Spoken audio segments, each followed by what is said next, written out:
Welcome to Benno and Hamflett In Your House, a podcast reviewing WWE's iconic New Generation B shows in order from the bust back to the boom. I'm Michael Hamflett. And I'm Benno. I'm Michael. It's In Your House 11, and we are buried alive. I can't think of any better places to be buried alive, though, than Indianapolis, Indiana. I don't know. Is that fair to say? We're here either way. We're at the Market Square Arena. It looks nice. Looks like a nice place.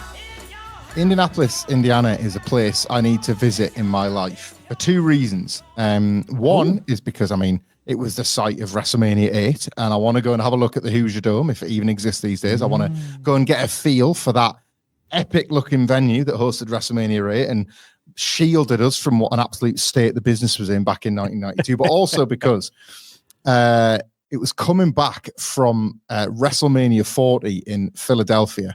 And I was sat in the airport and we were at the departure gate, and for whatever reason, they'd bundled two flights together in the same departure gate. There were people flying to, it would have been, I think it might have been O'Hare on JFK or something, to transfer back from Philadelphia to go home to Heathrow, to crappy England.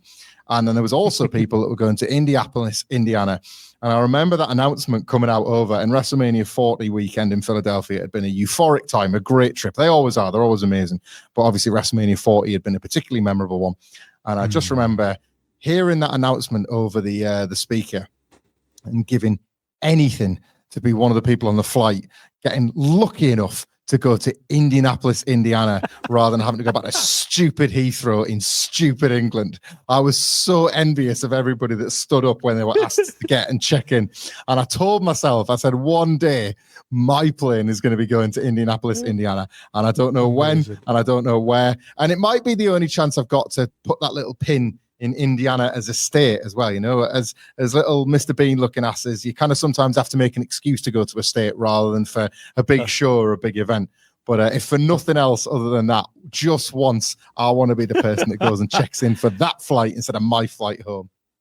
That's so funny. I'm the same way. I hate coming back from any holiday, any trip. Lord knows what I'm going to be like, whatever time I decide to return from this very long one. But yeah, I remember when me and Steph went to Double or Nothing 2022 in Vegas, of all places. Great place to stage a WrestleMania, I reckon. But yeah, we ended up staying out all night after Double or Nothing, and we missed off basically the morning after, and I still think part of it was it was just the little flight that took us, I think, to LA, which is where we were going to be doing the big long haul flight back from. But I'm sure there was part of me that I probably woke up, open one eye. It's when you didn't want to go to school that morning, yeah, but I'm going to LA for a bit, but I don't really want to go back to England. Can we fuck that up? And I always remember we ended up I don't know how we figured it out. I think it turned we rang the airline and they were oh yeah, the next ticket that morning is $400 or something like that. And we were we can't pay that for two people. What are we going to do? Is it actually cheaper just to stay in Vegas? And we started thinking, can we elongate this holiday? Can we sort it out? And then eventually the one was but what you can actually do though is if you turn up at the airport and it's within 4 hours of your flight, we'll put you on a new flight for free. And I was probably just started with that information. That would probably be helpful. So I was just gutted. I was oh great, now we really have to go home. Now we can't even find a way around it. We're not forced because of that $400 charge.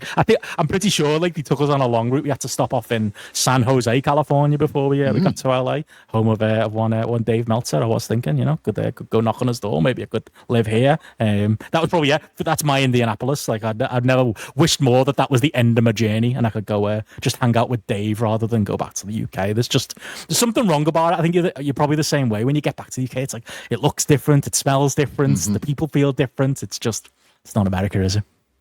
It isn't. And especially Vegas as well. That I love that moment, that bargaining moment that you had, because there is something about Las Vegas that makes you think, could I live here? And the answer is always no. But you really fool yourself into thinking you could make a life of it. And not even in, lots of people live in Las Vegas. That's a perfectly normal thing. But you don't think of it as living in the suburbs of Las Vegas. You think of it as living in a hotel on the Strip. It's exactly. Could I live in this giant pyramid? I think I want to. Anything's possible here. I think I'll just, Alan Partridge in a travel tavern, but just living in the pyramid on the Las Vegas Strip instead. It's probably a very different life, isn't it? You live in like the residential area, and you go to Walmart, you eat your dinner, you go to work, you come home, you sleep. Like, it's probably not that exciting. But the house is probably bigger, the weather's better, you know. There's you could go to the strip if you wanted to. You probably don't. You probably turn into one of those locals who's just like, I fucking hate these tourists. They also fund this entire state and is the entire reason I live here, but I fucking hate these tourists. You turn into one of them people, wouldn't you? But you become what you hate. You'd have to, as well, close your curtains at a certain time of night if you lived anywhere near the Sphere and that emoji just kept winking at you as well. You wouldn't want to open your window to that every day. But yeah, I always think, like, you know, when, you know, there's leaving Las Vegas and there's all the kind of cliches of like, you have to leave the town having like ran out of money, and what happens in Vegas stays in Vegas, and it's this den of iniquity. Not for me. I wouldn't like have left any sort of scandal or drama or any gambling debts behind. I'd have just been like, I'd have gone from buffet to buffet to buffet and just been happy, like sort of feeling like I don't need to see the world because I've seen Las Vegas's version of the world. It saved me a fortune going to Venice or Paris, or like if I ever want to see a scaled down version of the Statue of Liberty from up close, I know I can just go there rather than going to the real New York. That's real culture. That's it. And you can go on the roller coaster too. You know, is there a roller coaster around the skyscrapers in actual New York? No, there fucking isn't. So there you go. There you go. We've all had the same thought. I've definitely considered on trips before. Like, we could skip on the hotel last night and we'll just do Vegas all night. And the same as you, it's none of the bad stuff. It'd just be like, I can go see more stuff. I can have more big gulps and I can just hang around in hotel foyers. That would make me happy. That's all I need. Don't need a nice sleep, but. It's a shout out to people here, anyone listening from America, and you don't have to be from Indianapolis, Indiana, where Buried Alive came from, but just know that myself and Benno value wherever it is that you live way more than where we live. To us, if you are from Indianapolis, you are more special than we could ever hope to be.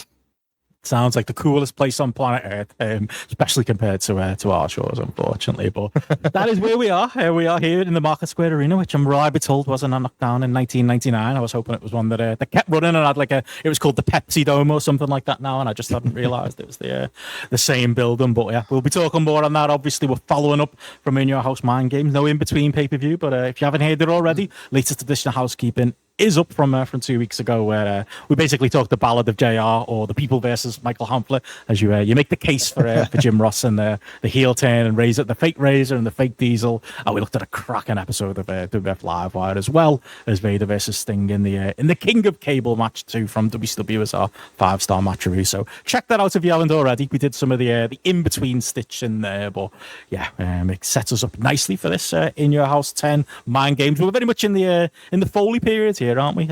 From Mind Games to Buried Alive here that we're going to be talking about. They all feels very very Foley pilled, and it feels like a bit of a darker end of the World Wrestling Federation before the light, as we talked about on Housekeeping, is to come. Yeah, it's quite sweet in a way, like paradoxically, isn't it? That like Mankind is such a dark and unique character that all of a sudden, even briefly, the company itself has become darker to suit him, which in its own way is actually quite a sweet pat on the back that this newcomer is doing such a good job. You know, we're going to get to the show review itself, but this is the first of our In Your Houses, is it not, to not feature the house in the background, because this show is so dark and gritty and dangerous and grave-like that it's just simply two big, tall tombstones in the place of the White House. The WWF is very briefly a Mankind territory. And like, knowing Mick Foley like we do, what an attaboy that must have felt for him. Absolutely, at this early point as well. It's the biggest vote of confidence, and as we're going to talk about, conspicuous by his absence as world champion Shawn Michaels, who this show is not built around. He appears. We'll get into it, but there's a couple of those coming up, which takes me into, do you think, again, whether Foley would wear this as a badge of honor or not, the attendance is 9,649. They do 110,000, which is a 0.44. This is where JP would whistle. Buy rate in whatever those American pay-per-view numbers work out as. Percentage of the population is pretty much how I figured out with cable homes. I think that's what it is. Like, numbers-wise, if we're talking, 100,000 here for Buried Alive. Mind Games did just a bit more at 120,000. So, couple of couple of Foley-centric shows that have done pretty good, but maybe the one with Shawn does that bit better. To put that in full context, if you go back a little bit further, obviously SummerSlam does 157,000. It's SummerSlam, but In Your House International Incidents, as we talked about at the time, it's a 6-man tag, but Shawn's on it, only 90,000 buys. Beware of Dog. Maybe there's a bit of money here for Davey Boy Smith at the 111,000 buys we talked about on that show as well. So this is within that range, if slightly lower than the average to look ahead in Your House. It's time, which also doesn't have a featured Shawn Michaels match. 90,000 buys. I don't know if I'm turning this into the People versus Benson Richards as I defend the world title money drawing capabilities of Shawn Michaels, but you can't help but notice like that slight little pattern there, and you wonder if that 10 odd, 20 odd thousand that they could have done extra might have come as a result if Shawn was on this card too. But maybe it's credit to Foley Undertaker that it doesn't dip quite to those international incident numbers. I think that's what we can maybe take from this, isn't it? There is that kind of like received wisdom that the damage was done to Shawn Michaels as a draw, like kind of as early as Beware of Dog. Like in Good Friends, Better Enemies, you'd seen the type of babyface that it was maybe smart to go with, but Vince McMahon was so consumed by this idea of a white meat Shawn Michaels that we were going to get that by hook or by crook. And then by the summer, not only has that Shawn Michaels character cooled, but WWF all of a sudden has to accept its place as the number 2 promotion because of the NWO. So then I guess in one respect, it allows them to be experimental here and lift not just Shawn Michaels, but the WWF champion and a title shot, full stop, off the card. That's a gamble. But the fact that this doesn't tank in any specific way, like the territory or the pay-per-view numbers. We've seen other experimental ideas bomb ultimately. And this isn't that. This is a drop that you can kind of account for rather than, oh my God, a match with a graveyard, a match without the WWF champion. This profile that sometimes is given to a wrestling fan. We joke about the wrestling fans with their uppers and the downers, like, oh my God, a show without the champion and with a grave, that makes no sense. I'm not going to buy it. No, there was still enough interest to justify giving this one a go.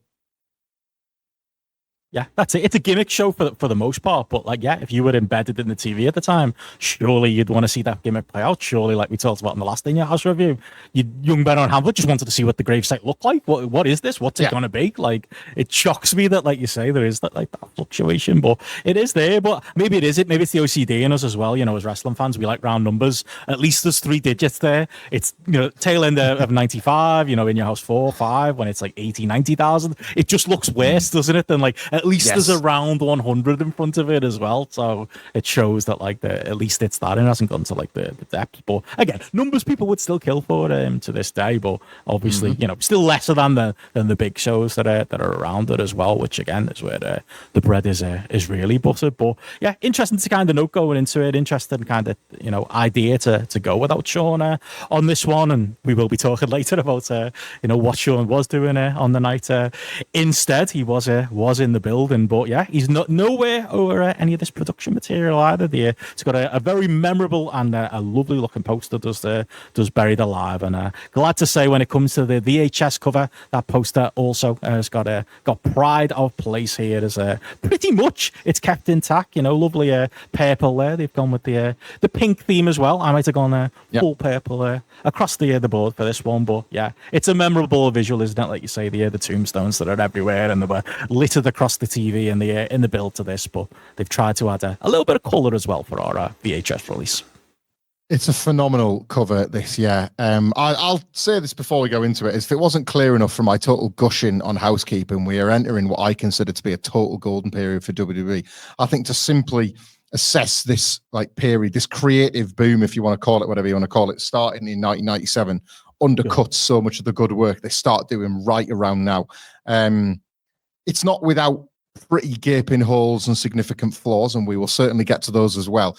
But this cover to me speaks to so much about what I like about WWE at the time, which is unusual considering it profiles The Undertaker. He wouldn't normally be my guy in the slightest. But every bit about this, for starters, it's that kind of creative flex that, to be honest, WWE just didn't do as much as WCW. They would have more fun with things like Halloween Havoc, with things like Bash at the Beach. And it was unusual for WWE to jump out of its comfort zone and get a bit more creative with like more kind of on the nose themes. But yeah, you get this poster. Paul Bearer as the man in the moon for the Undertaker just looks inspired. Like Mankind, like kind of luring over the grave, like with the sort of mandible claw pointing at the buried alive Brandon. Terrific. And do you know what? I think we're almost nailing it here, because the spine is looking lovely. The logo, the number of the alignment, like it's in pretty decent nick. And then when they'd almost nailed it, the pictures, the little individual fonts for each wrestler, I think it's a lovely decision. Then of all the times to pick one match to only get that little, also, if you can be asked, it's featuring Stone Cold Steve Austin on the night that he would debut his iconic, legendary entrance theme. And he's a footnote on that back cover. Even then, even as we're talking about the rise of this man, he doesn't get there. He's demoted by the smoking guns from getting one of the picture spots on the back of this VHS. Otherwise, top stuff. Oh, it's so funny. Like I say, I mean, Hunter deserves it, and it's part of the ongoing 1996 burial. I think that's all this is here. But I guess they've run out of space because they've done such a lovely job with everything else. Like, I've got to say, like, yeah, I love the logos. I love like the individuality for each of the people. I love all the pictures of everybody there. Like, they've all like top four. Well, at least the maybe taken on different days with the different backgrounds. I like that Mankind's got like a brown background. Undertaker's got a purple background. Then Mark Mero and Goldust have got a nice little grey background. Then you go to that traditional blue, where they very clearly not been able to get Owen and Davey together on the same day to take a picture of them, but they have for the Smoking Guns, who look pristine there in their picture. Then you get to Sid looking fantastic in front of the cloudy blue. What the fuck's going on with Vader? I've got to ask him this. It's like he's in front of the same background as Mankind, but like he's wearing his favorite leather jacket. Like, where's his gear? Did he just not have it? Was it the one day he decided to wash it? Was it the one day he dropped? Somebody forcibly went, but taking that to the laundrette, Leon, mate. You got to take some photos today. Fuck it, they'll do close-ups of your face, mate. Only to get the full street wearing. It's proper odd. I feel like that might have been the point where you go, yeah, let's call an audible. Let's do Hunter and Steve instead. Yeah, he doesn't exactly push back against my agenda, Vader, does he? I would honestly not be surprised if, do you remember when he appeared at, I think it was In Your House, Rage in the Cage, where he was on the pre-show at the last minute, and they were like, Vader's going to be on the show, and he was wearing this exact black jacket. I wouldn't be surprised if somebody shouted him and said, "Oh, Vader, yeah, you're on the show, so I'm assuming like you're a wrestler. What do wrestlers do? You bring your gear, and it's pay-per-view. We've got the photography studio." And he kind of looks at his gear bag, and it's 1996. I can't be asked. I'll stick my arms out. Just do me in my leather jacket. And they're like, Vader, your gear's only over there. And he's like, fine. And then he opens his bag, and the smell is so pungent. They're like, whoa, close the bag. Just do it in your jacket. And he zips it back up and gets his photo taken. Vader, 1996 in a nutshell. It really is. Like I say, you can see Yokozuna off screen knocking some sushi back in the in the restaurants that they were probably at instead of the camp they were supposed to be at that given time. But outside of that, it's a beautiful thing. And like I say, it sells the gimmick well. Even if it's corny as it can be, it is pretty much perfect as the backdrop here for In Your House 11 as well. Some of the lettering's a bit all over the place, but that's just a given, isn't it? We just take it at this point. We go with what we've got. But yeah, that's the VHS. That's the background to the show. But obviously, we also have the free for all to cover here before we get into that main show. I was going to throw to you, Michael, and say, what are your highlights from this free for all? I did a bit of reading up on this one. I believe there's a couple of cable operators that didn't air it, and they got some video packages instead, which are actually quite corking on this night. We've got a couple I'm sure we're going to be gushing over and such as well. But yeah, interesting little free for all this one, and a few notable events, more of an angles one than a matches one, if there ever was one.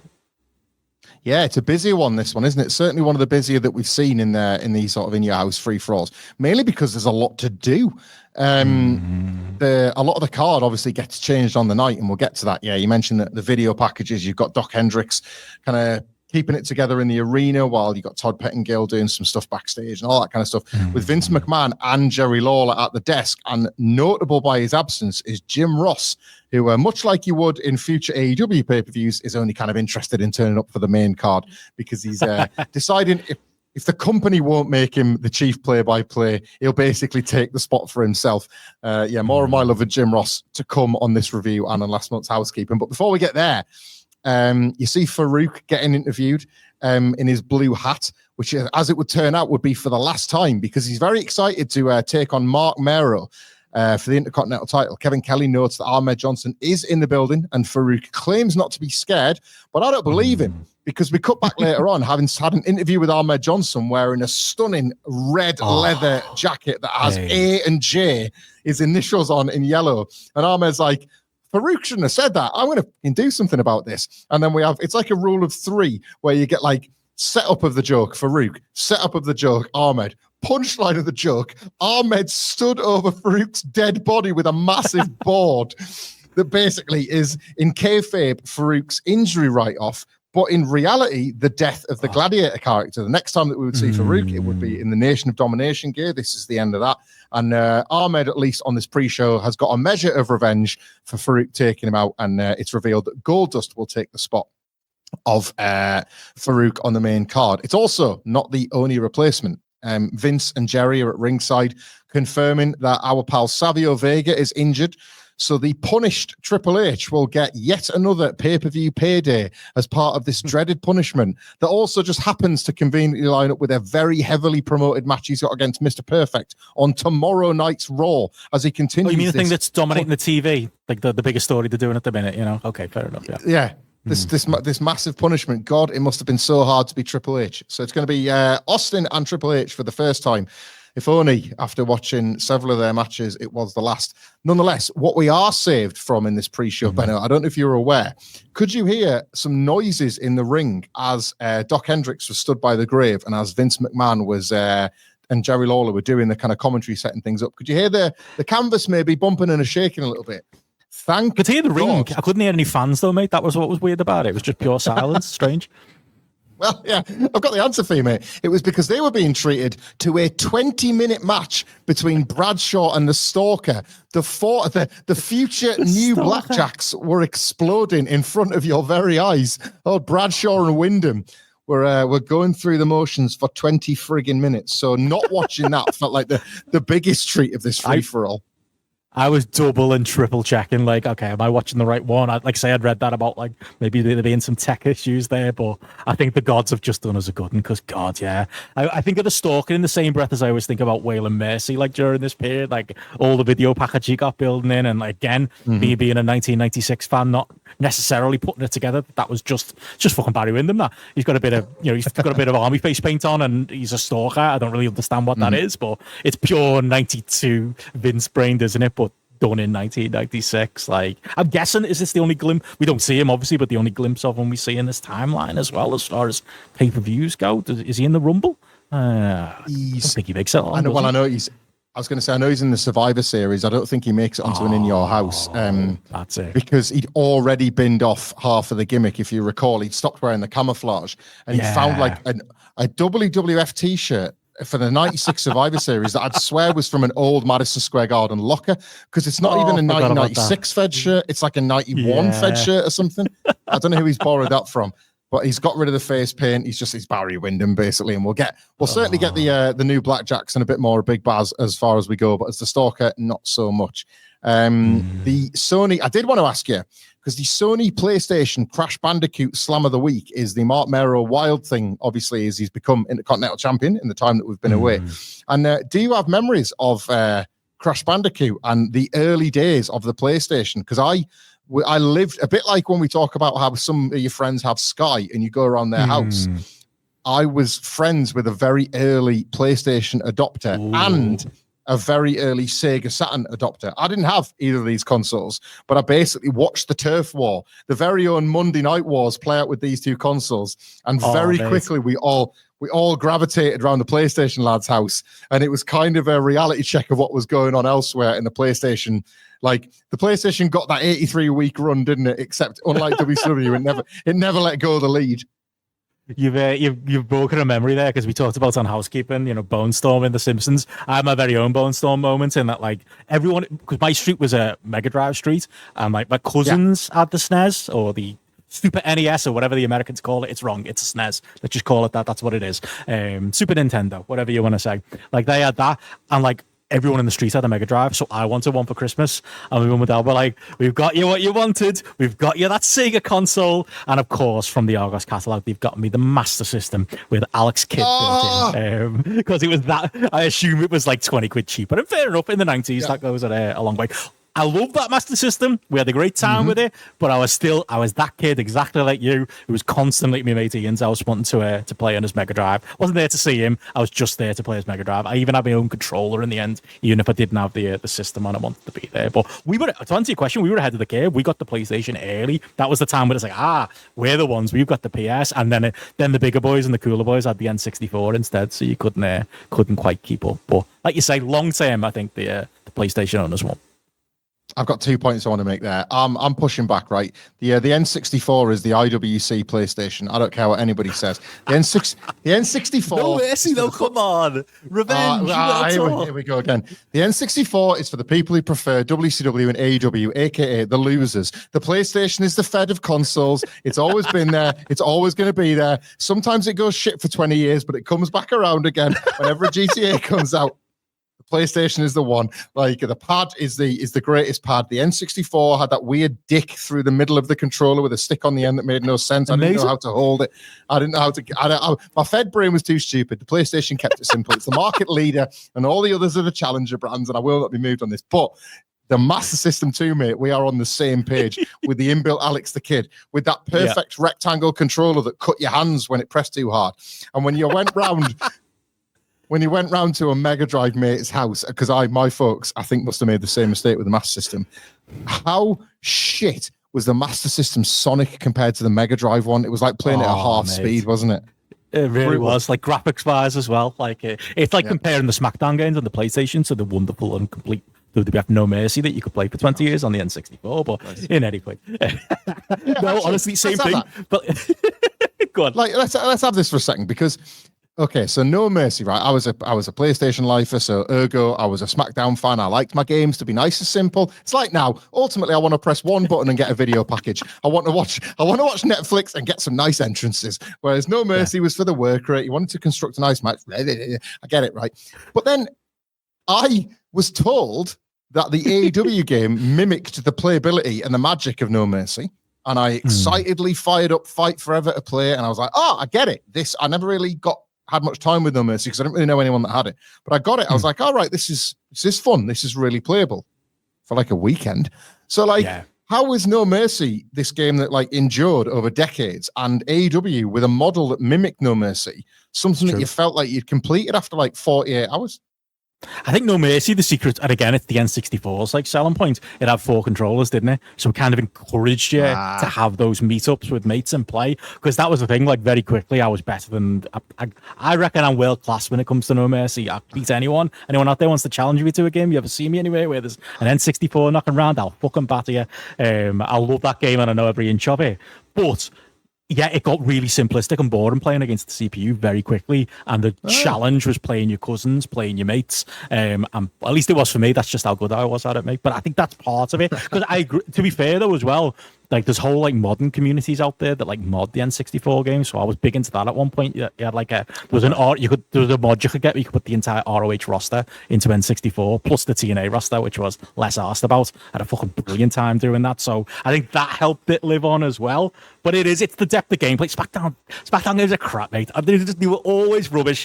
Press one button and a cutscene starts, and you can watch The Rock do a people's elbow for 5 minutes. And it's like, no, I want to control it. I want to do the little kick. I want to do the spine buster first, or the body slam if I'm in a retro kind of mood. Then I want to kick the shoulder. Then I want to press the button to run. Then I want the wrestler to get up before I can hit the elbow. But I want to hit the elbow if I can in time. But it's that manual labor to it. It's the level of detail. Let's say that's what it is. This is blowing my mind here. Like, yeah, I'm sure you were exaggerating a bit for fun there, but like, are you telling me that there was like individual buttons for each component part of the people's elbow? Oh yeah. Yeah, they were all different moves in the game. They were all like, so if you went by his head and you hit the grapple button, that's when you did the kick the shoulder. Then it would run, and you'd have to keep the run going, and then you'd have to hit, I think it's B, to do the elbow itself. Honestly, mate, it was literally for the IWC heads. It was for the people who, and it's funny, it's the pretend IWC heads, because the real ones will play Virtual Pro Wrestling 2 with Japanese commentary and not Japanese commentary, but Japanese language all over it, and you have to literally have a book next to you to figure out what each of the words meant. I was that dedicated, I'd do that, and you could really emulate your very best Kawada Masawa match or something like that, or even Vader, actually, the man at the moment. He was very good in that game as well. But No Mercy ran it a quick second, but it was for the sickos. Literally, does that not sum anything up like the difference between the two games? I think SmackDown was cinematic, and that was it was the Work Rate Boys one. I was going to say, you can tell that you're the one of us that became a wrestler out of the two of us that actually gave it a go rather than me. I don't like. I would need to be able to do one thing that triggers 12 moves in sequence rather than actually having to put the watch together myself. That's what I wanted out of my SmackDown game. I will, in my own defense, I did at least play the work rate football game, and I was a ISS and PES fan. Ooh. Like once I got my hands on the first International Superstar Soccer that was like, I forget what year it was, but whichever that one was, I was like, well, that's me and FIFA never getting back together. And it only took until about because I was out of the loop for a long time. It did, yeah. But I feel like 2010 maybe on the PS3, FIFA got its groove back, and now through my kids, we're just all the way in with FIFA now. Sunderland getting promoted back to the Premier League has got my kids buzzing for the new FIFA to see Sunderland in that menu.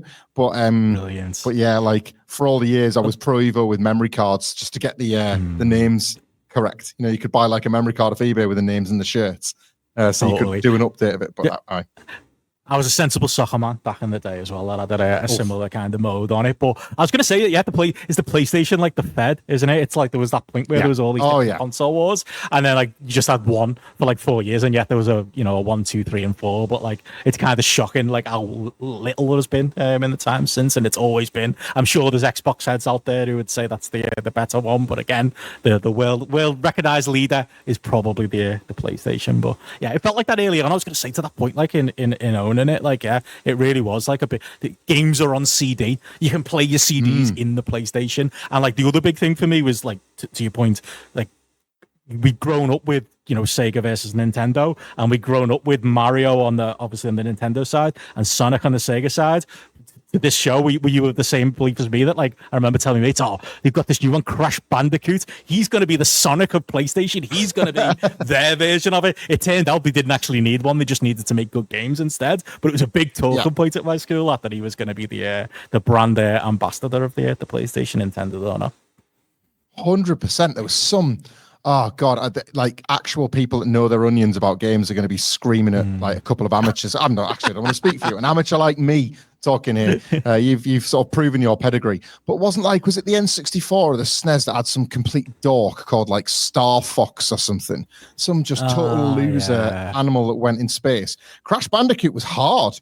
Crash Bandicoot was it kind of took no prisoners as a game, did it? It was, you could do the first couple of levels, and then it took practice and patience, and just PlayStation. A lot of very happy memories of early PlayStation. The mere fact that you could save your progress in games on memory cards versus just having to start again every night was nice. Oh.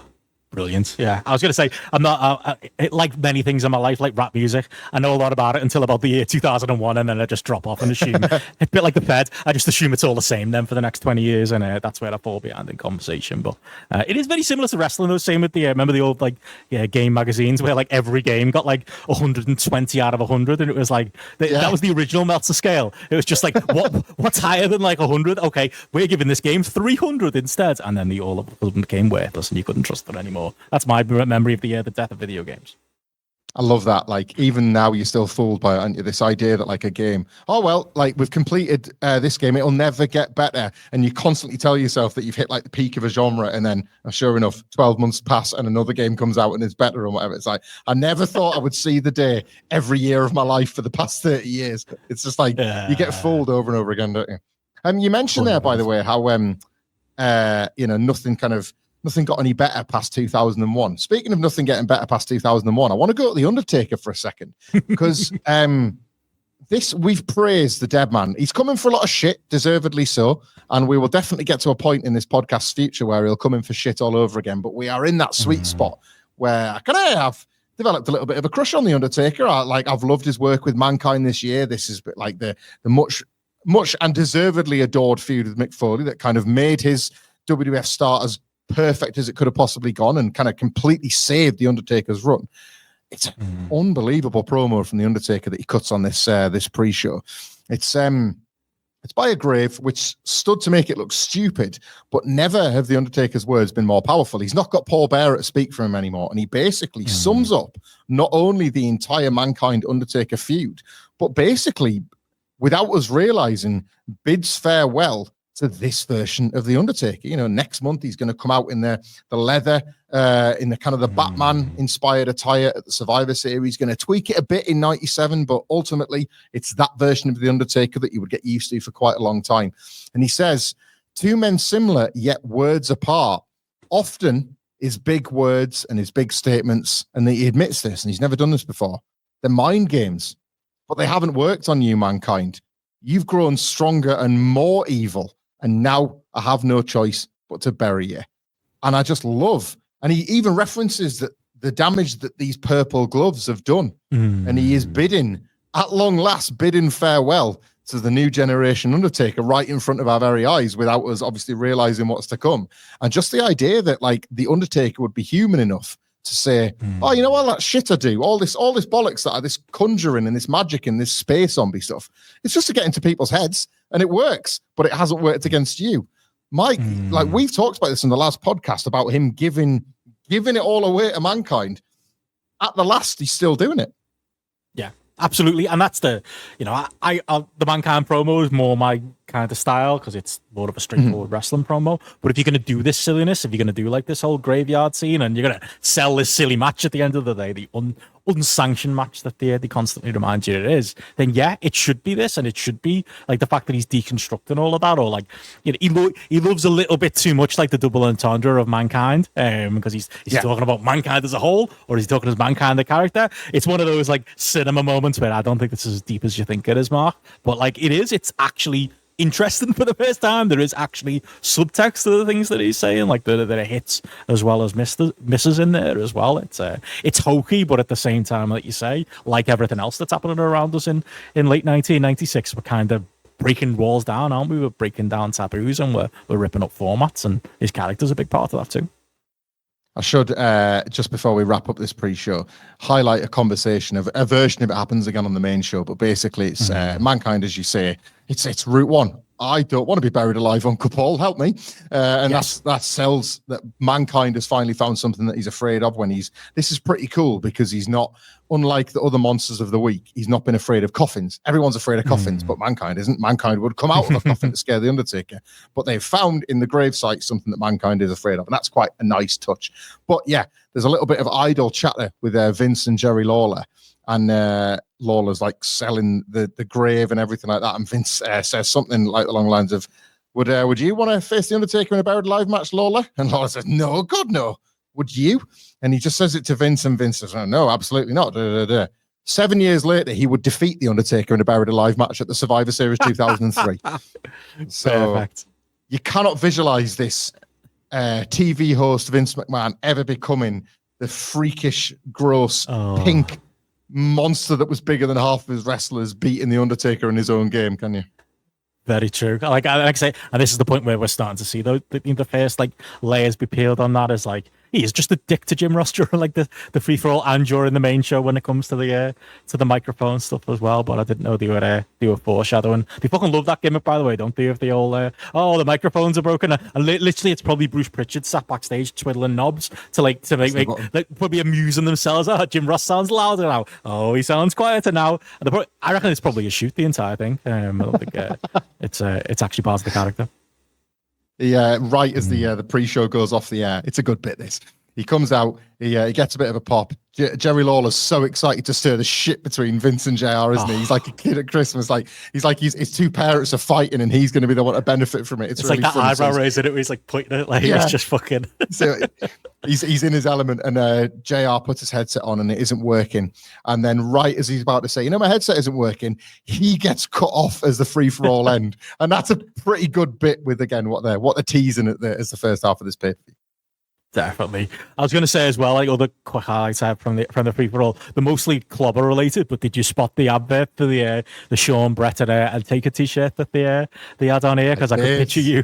What would your choice be? I think I'd go Shawn. I always feel weird walking around with a big Shawn head and a load of hearts on. Maybe the Brett one. Maybe that's the nice lukewarm medium, just right porridge between that and a gravestone Undertaker t-shirt. Look brilliant though. Well, I would go Brett, right? But I'm not even sure Brett would go Brett here, because you remember how before WrestleMania he was pissed off that he was made to look like an old man compared to Shawn Michaels doing his upside down chin-ups. And if you've read Brett's book or you've heard Brett speak on it, he's very pissed off with how in the Survivor Series match against Austin, he's basically cast as this old dog while Steve Austin... Yeah. You remember that? Well, the voiceover for this advert goes, the man, Shawn Michaels, the myth, The Undertaker, the legend, Bret Hart. They're already casting him as like the next old 70. crusty. Yeah. You still want them all though. I'd still want all of those. I think they'd be like $40 or something like that. I think I'd pay today's prices for that. Well, and the other point I was going to make as well, you mentioned it there, but the Ahmed Johnson clobber, obviously with the jacket and the sunglasses, and like, the coolest man on planet Earth for me in 1996. But when he takes the jacket off and when he does batter Farouk, it's like is it a grey t-shirt matched with really high jeans? It's he looks so fucking cool, man. I want to see him. I want to see the red trunks halfway up his ass. Like I want to see him in his personal streetwear that he's apparently paying someone to make for him, because it looks fucking the business on him. He should have. He was in there early before there was Shawn John or probably even Wu wear. There could have been Ahmed wear. Would have been the urban man's best outfits, because he looked the business. I liked it when he would go for the stripy spandex onesie broken up by a massive bum bag and some huge labourers' boots as well. Like there was only so many people. Like there was only so many people could pass an airport test at a bus station, but Ahmed Johnson was one of them. 100%. I like the way as well he talks about like Farouk, like we grew up in the same neighborhood. It's like is the one neighborhood. I'm pretty sure it's a big country. Like, but okay, fair enough. We'll go with that. But again, one of those sad things that story doesn't really get go the directions you would hope it to, even if there are some fun directions involving both of them going forward. But yeah, as you say, that explains some of the change up on the main card as we get into it. But yeah, like I say, plenty of video packages on the free for all, and that takes us into the main show, which does have again a repeat of the very, very well put together Taker Mankind highlight video, and a little bit of Nessun Dorma in there as well, which I can't believe they can afford to have in 1980. It had me checking. I was like, we need some rights free music on GRAPPL. Could that be the new intro for GRAPPL going forward? So I think it still costs money to get the rights to it, unfortunately. But high value stuff, classy stuff. I think all of this, I would like this always, it surprises me every time I rewatch it, just how well themed this is. Like I say, with the house being replaced by these like two pillars, it's like the raw iron gates as well. Like the gates of hell, basically, is what they're asking the wrestlers to walk into here. The whole show, from the way it's lit, even in the building, like it is, they are dedicating this to Buried Alive, and they're looking, I think, to like curate an atmosphere. It's not just, and in a bit we're going to get to that stipulation match. They want the entire show to feel like it's all pointed towards just how big this main event is.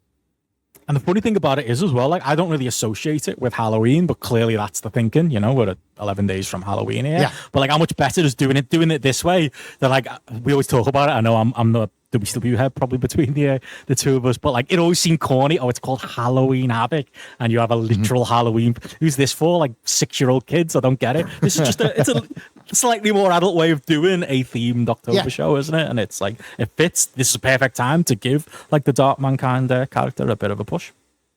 And like they'd do this again, arguably with even greater effect in 12 months, wouldn't they? Like that was when they were like rolling out Hell in a Cell and Bad Blood. It's all that. There's a similar kind of theme, but autumny kind of feeling, isn't it? Yeah, it's got an even darker for the Undertaker. Yeah, but like unlike normal Fed, if they don't beat you over the head with it, it's just like kind of like this subtle. It's this time of year we'll do it. So yeah, I love that about it. Love that video. Same as you. Love all the dramatic music, and as we say, we do have Jim Ross on the call with Vince and Lawler. His mic issues would persist as we go forward into our opener match that we have here, which is again, as you mentioned on the graphic, not pictured, but a pretty big one in Stone Cold Steve Austin versus Hunter Hearst Helmsley. And yeah, to set the scene here, obviously we have Hunter coming out with the lovely young lady. There's a bit of a story going on with it, Mr. Perfect, that it would rear its head through the night. We can get into. We have an inset Stone Cold promo here, which is just brilliant. But he's very, very Steve going at Hunter, and he's saying things that you don't get many characters do at this period. And like you said, the perfection of then his music hits and he comes out, and oh my god, it's only been 3 months, mate, but we've been waiting for this moment.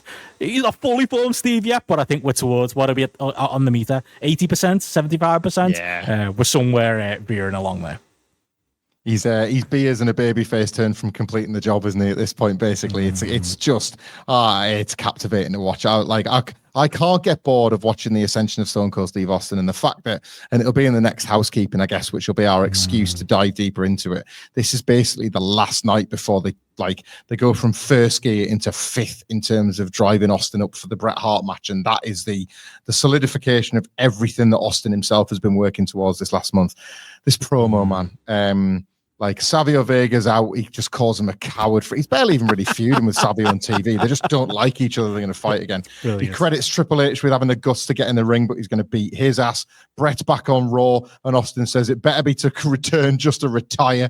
If anybody and by the way, if anybody has a problem with my bad language, you can kiss my ass. Vincent Mann tries to cut across it and doesn't make it in time, so that's been as effective as it needs to be. The glass smashes. Austin walks out, as you say, and Jim Ross kind of defiantly through the crackling microphone says, well, not all of us can be censored, Vince. And thus begins, again, just this I'll try not to cut in till the end and after the match recap. But I've I've documented all of Jim Ross's various complaints across the course of this first match. And he's a diamond, man. It is. This is probably the highlight for it because he is just, again, like Austin, saying a lot of the things that you kind of want to hear someone say. But I think that's an interesting backdrop. But I think the match itself was really interesting because they start with Mr. Perfect chance because obviously the Hunter House Helmsley story is going along, and like a couple of matches on this show, well, it's ostensibly a heel versus a heel, isn't it? So I guess it makes sense that people would be cheering for the storyline babyface. But basically, maybe they see it coming and maybe they're noticing the reaction to Austin in here. But Austin takes the babyface role in the match. He literally is the one fighting from underneath. He is the one selling for I'm sure you got notes on it, long on the Helmsley heat that happens here.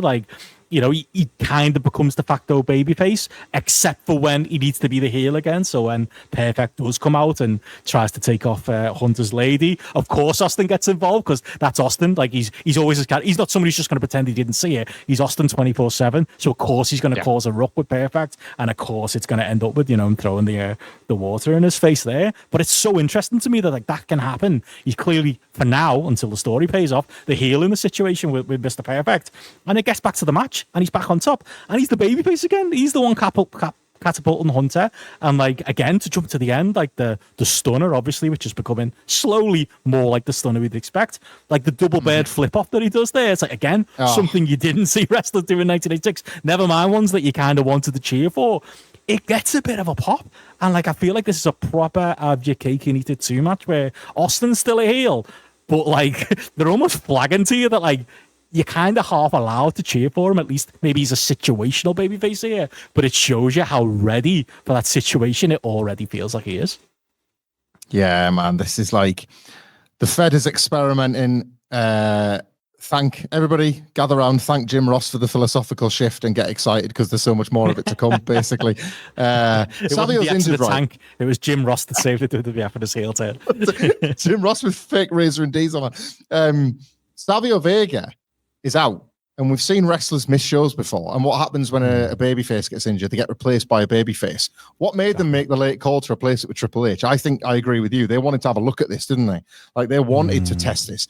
This was not only a heel versus heel match. This was one of 2 heel versus heel matches in a row. So they already had the next match to contend with where both were heels. Yeah. So they could have easily plucked a babyface off this roster and said, "Oh, Austin, will you fight him tonight?" No, they gave it to the so-called punished Triple H, coming to the end of his punishment, by the way, ahead of what would happen on Raw 24 hours later. But yeah, I'm totally with you.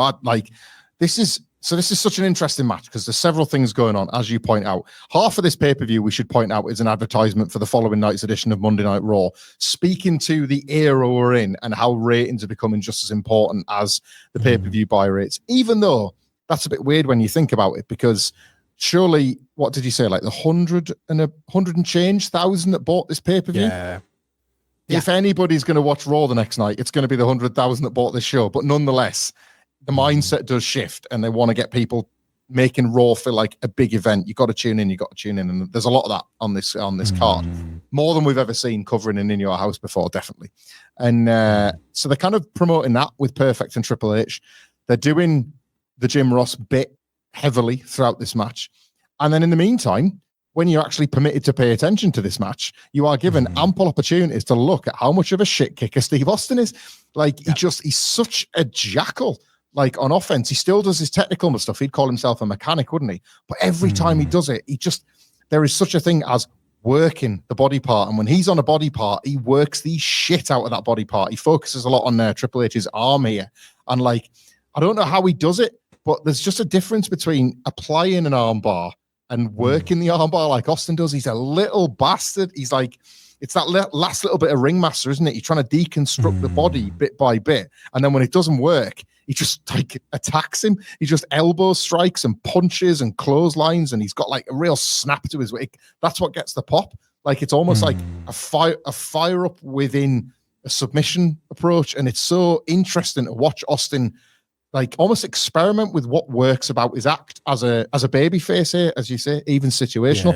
To the point with the stunner, the setup to this. I remember watching this finish and like thinking something along the lines of, well, that move can never be performed again. And yet nobody ever picked this up. For those that haven't seen this match, Austin does what a lot of people would consider the big boss man move, where Triple H is sort of leaning on the middle rope and Austin runs and goes to like sit on his neck. Triple H moves out the way. But what does Austin do? He just sits on the ropes, bounces off, isn't hurt in the slightest, flips off the crowd who think he's going to be hurt, and is free right there for Triple H to turn into the stunner. You've never seen this move not sold. And again, it's like you can tell when a heel is getting ready to turn babyface because they allow the heel to be smart and they allow the heel to be a bit, and he just to no-sell that. And it's like, well, that didn't hurt. I just landed on the ropes. You fucked Triple H. And I love that.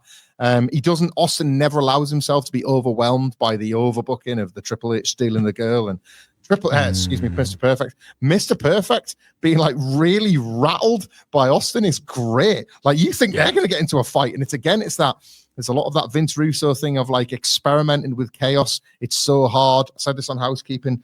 One of the things that wrestling does all the time, and as a result, it never really feels very good. Manufactured chaos is often the worst. Oh, look, there's 4 people brawling on the floor. You've never seen this before. This Austin character just like wants to get in everybody's shit, doesn't he? And like everybody that does is pissed off with it. And I think, like, again, if that was done today, like, everyone's in the silos, aren't they? So Austin would be like minding his own business, talking to the ref in the corner while the Perfect and Hunter thing played out. But because he's Austin, he was probably, when they were putting the match together, like, so you're just going to be out there and I'm not supposed to have a problem with that. Like, we've got to do something. And because his character would do something, his character would be offended by the fact that this attention is going on Perfect. And like you say, he gets himself into the shit because that's what he'd do. Like, it's interesting as well. We say that like he's like 70, 80% the Austin that we'd know eventually coming up, because like I think he sells a bit more here than you would think. Like, he's a little bit more cowardly. He's a little bit more afraid himself of Hennig on the outside when he pushes back. Like you say, it's more that Jekyll character, I suppose, that he's doing at this point, but he's not quite fine-tuned how Austin would react to Mr. Perfect perfect kind of responding in kind with him there. But it's that very early sign that he's just, this character is all encompassing. It's not a character when it's Steve. Like anytime the camera is on, like he's doing something compelling, isn't he? And it's no wonder everybody is already gravitating towards him here. And this is the very early sign of, like, I always remember those, like the Raws following this, where you start seeing the Austin signs in the crowd and stuff, and it starts being like, hang on, the Americans are allowed to, maybe I'm allowed to like him too. And like, it happens from here pretty much. Like it's a slow rise from that. I was going to say, I think the Survivor Series happens and you think, oh, well, like I've enjoyed my little holiday romance, but like my true love is back. Bret the Man Hart is here. And then you felt your emotions changing. And I remember feeling guilt as my emotions were changing. I was like, Bret wouldn't like this. Bret wouldn't approve of this. No, like I think I want that one now. Yeah. Anyway, we've got that fluff stuff, like the rise of Stone Cold Steve Austin out of the way. It's time for Jim Ross Watch. The real main event of Buried Alive. Some of his highlights from this bit they're doing with the headset, and as you say, somebody pressing the button backstage to get it over. After Austin sworn, Jim Ross has said, well, sorry, Vince, not everyone could be censored.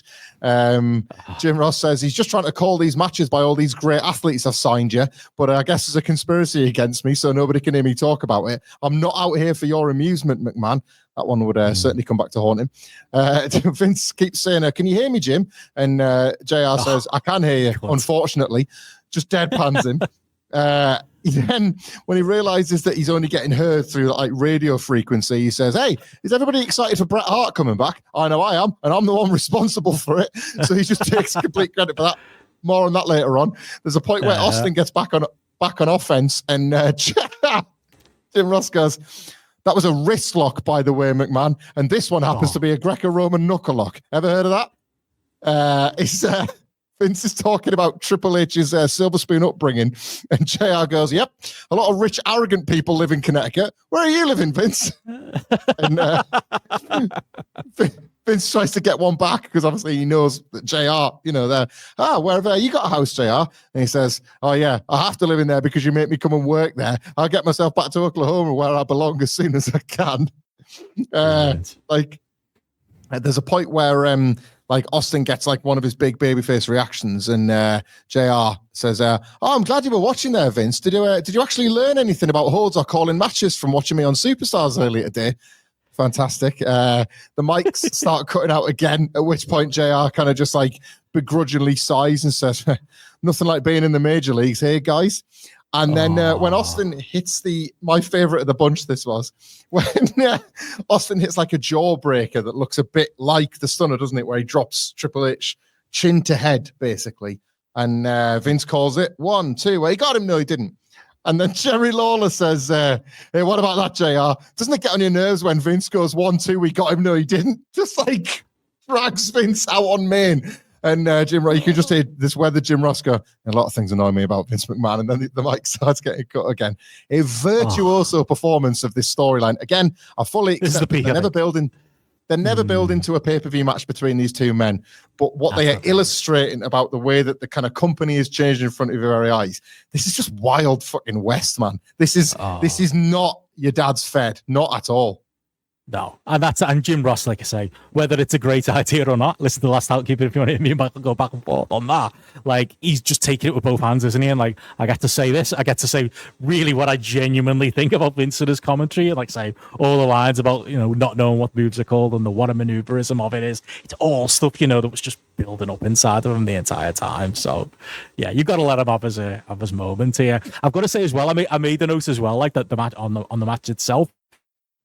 I don't know if you saw this, but like there was an exchange between Hunter and Austin in 2021, back when I guess we were all bored at home and we had nothing else to do but watch old wrestling. And like Triple H apparently tweeted Austin saying that this is I guess they must have like put it on YouTube or something like that. And he was like, "Oh, this is our first one-on-one match in WWE." The argument over who would be heel was epic, according to Triple H. And Austin said he remembers it. He ended up being the baby, and you outsmarted me with like an angry emoji or something like that. Which is it's the most like 2020s thing ever. Who thought Steve Austin would be doing emojis on Twitter at that point? We got to, but yeah, it sounds like neither of them wants to be the babyface there. And Austin had to be talked into it. Thank God he was, because it definitely gave us a little glint of what was to come. He resisted Austin being a babyface with every fiber of his being, didn't he? Like he resisted that as long as like Gareth of GRAPPL of Your Parish makes the point, and it's one that I'm so glad that he was putting that out there, because it's one I've long felt that like the double turn or the nature of the double turn is very overstated. It's actually some very, very elegant booking of the Steve Austin and Bret Hart characters to get to the point that you can do the switch. I would argue, though, that Austin would want to buy himself as the heel in that story the entire time and only turn in the match. Bret's thing is a gradual thing.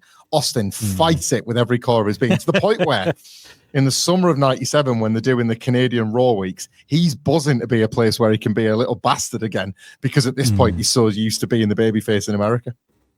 It's funny that, isn't it? Austin's like, he's a traditionalist, isn't he, in a lot of ways, where he'd be like, he would, like everyone else, he would think, oh, it's wrong, I'm the heel, I shouldn't be getting cheered, and eventually like he leans into it. But I'd say his judgment isn't always perfect, like we say, with the eventual heel run at the top that he insisted on going through with, and then regretted on the night in which he'd stunned Vince. And then also in that same tweet exchange, he does say to Triple H, thanks for the memories, the 2-man power trip ended way too soon. No, it didn't, Steve. It ended when it needed to end, mate, and we were all fucking sick of it. So maybe you can't always judge his judgment, but you can judge what he does in the moments he finds himself in, maybe more is the point. But interested, a little interaction there. But yeah, fun match. And again, I think I remain higher on Hunter than you do in this period. I don't mind him as a little undercard. I liked him here. I think this is his best match. Good base, in Matty's words. Yeah, very much so. And again, it's imagine the version of this match where Hunter goes face. Would it have been Triple H 316? I don't think it would have been. I don't think the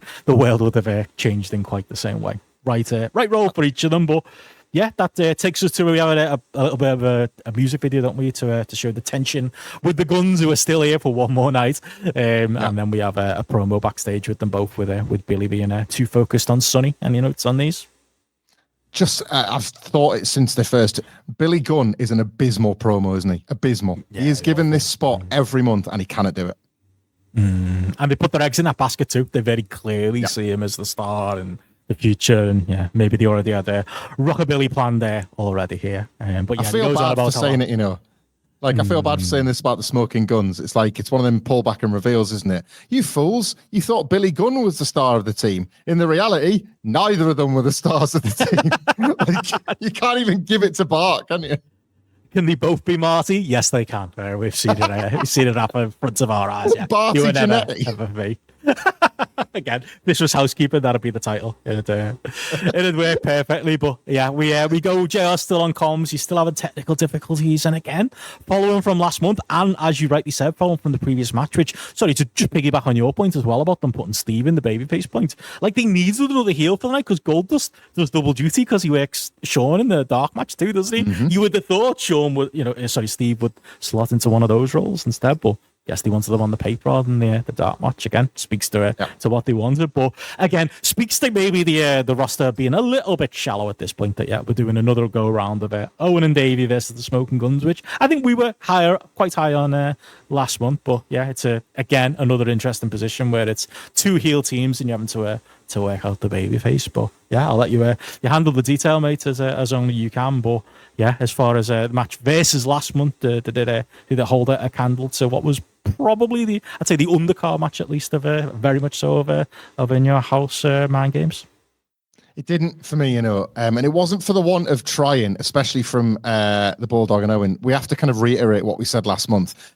The Bulldog and Owen here, for better and worse, wrestle circles around the Guns, and half the time it's carrying them, and the rest of the time it's kind of embarrassing them, just in terms of how slick their tag exchanges are compared to the Smoking Guns. I understand that the psychology is that the Guns are breaking down and they're just not as cohesive as Bulldog and Owen.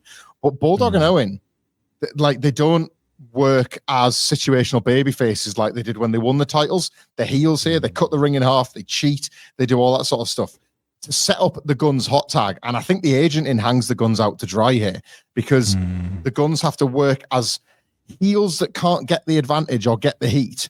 And then when they get near the advantage in the heat, they miscommunicate, so they never stand a chance. They look like complete losers against Bulldog and Owen. And Bulldog and Owen just look like they're toying with them. They're having fun. They got big smiles on their face. Owen's got a new haircut that the announcers are talking about. This is like exhibition stuff from the tag team champions, ultimately. Like, The Guns are like, the Guns are heels. This reminds me of like what ultimately happened to the Body Donners as baby faces. The Guns are only heels because Billy Gunn's this like screaming pain in the arse, and Bart's just a wet end, just this reduced in status dork. They're not heels because they're villains particularly. They're just losers. They're just plain flavorless geeks. The heels because the start of the tag division is Sonny, who for some reason like doesn't care about the world title, doesn't care about the IC title. He just really cares about the tag titles and whoever's got the tag belts at a given time. But like literally that story plays out in reality too, that like they clearly don't give any fucks about Billy or Bart.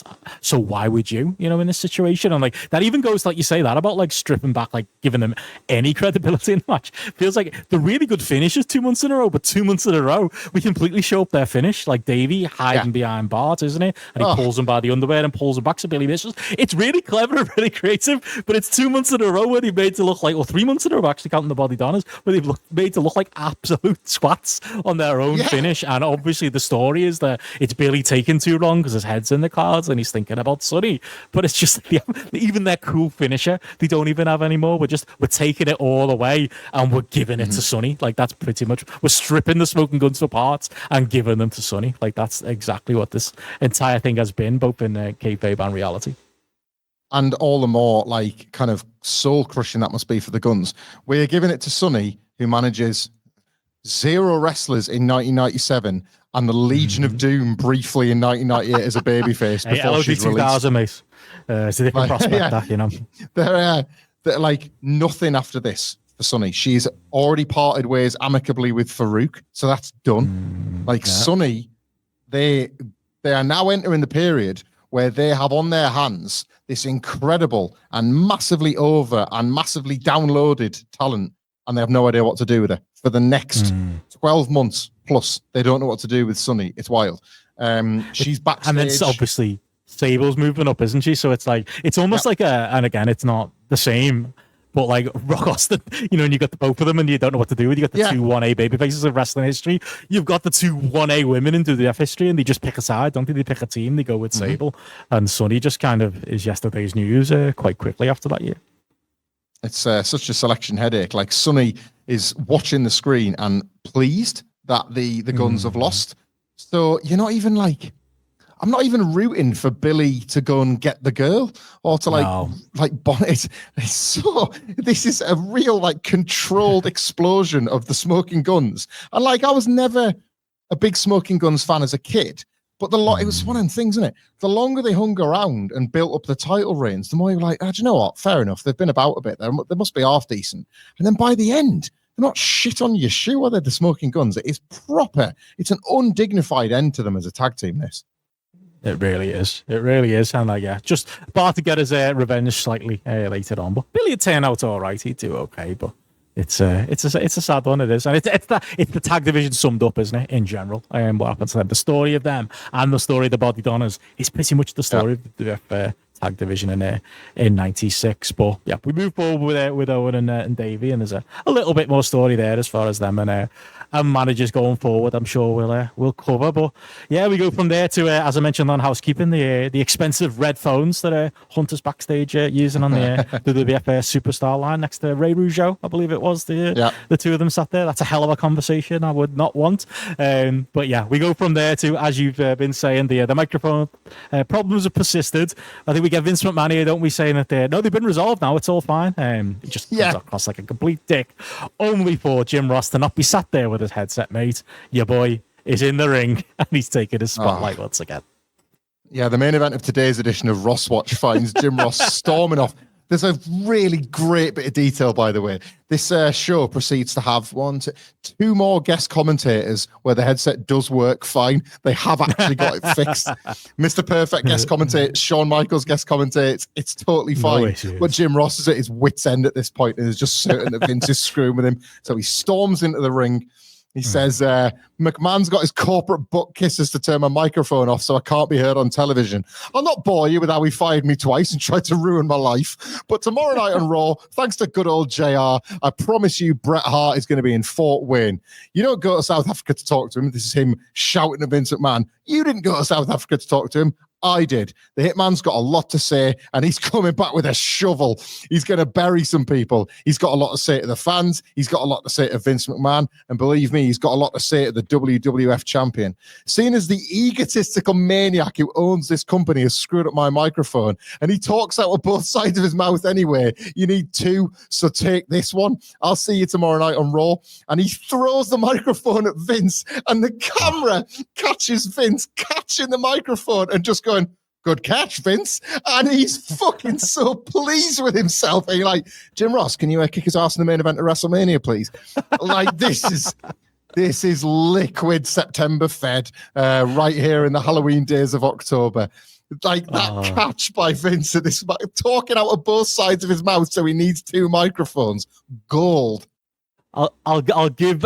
Again, I think JR's performance here is better than the one we talked about on Housekeeping. And like I say, I laugh my head off at it. But I think it's Vince that's the thing here. It's like, what would his character do in this moment? He doesn't say, oh, he's lying. Or he just talks, you know, those same platitudes you're sick of hearing on commentary. He says things without saying things, like most pre-show panelists on either Fed or AW build-up shows. It's just that. It's like, oh, what is going on here? Oh, I don't know what that. He just literally doesn't actually comment on anything Jim Ross said, which just makes you, if you're a fan sat at home like we were at that age, we would just be going, well, I guess Jim Ross is right then. Like, I guess, yeah, none of that does add up. He is the owner. Yeah, why is he fucking with him? Why is he messing with his mic? Why did he send him home? You know what I mean? Like, even to the point where, like, the one bit that Vince replies to, it's the South Africa line. He's like, did you or did you not send me to South Africa? It's a yes or no question, and Vince, and he's like, you were in South Africa. It's like, he couldn't be more guilty. It's like somebody on the stand, which Vince has got experience with, as Jim Ross were there, would point out, like, he's so clearly guilty, which again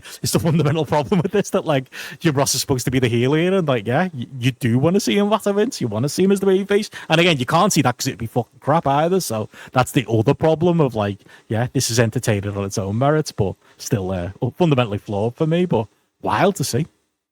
I love how Mr. Perfect comes out to commentate on the next match, because obviously it features Mark Mero and it's the IC title, and he bumps into JR on the aisle, and they're mates from calling superstars together. So when Perfect, who by the way is like class here because he's still pissed off with Steve Austin and Triple H, he gets to the table and he's like, oh yeah, Jim Ross is my friend and I'm on to you, Vincent, man. I know all about you. And it's just this idea that, like, if he really tried, JR could, like, assemble an army of people that cannot be arsed with Vince McMahon. Vince McMahon as well probably thinks he's the sympathetic babyface in this situation. Like, yeah, 100%. You could watch this footage and believe that, but he's probably them. It's like the live wire conversation we were talking about at Housekeeping, where it's like, come on, Vince, you know Jim Ross is the better commentator. And so, some might believe that, but I couldn't possibly say. It's like, that's because it's fucking true, mate. And you're a robot, and you're the weird mannequin that Jerry Lawler's been calling you this entire time. Who, by the way, is fantastic, like you say, with the eye rolling and the pointing at Vince and all of that stuff. He is very entertaining, staring the pot here. It's good stuff. It's quick one on the this Mr. Perfect character.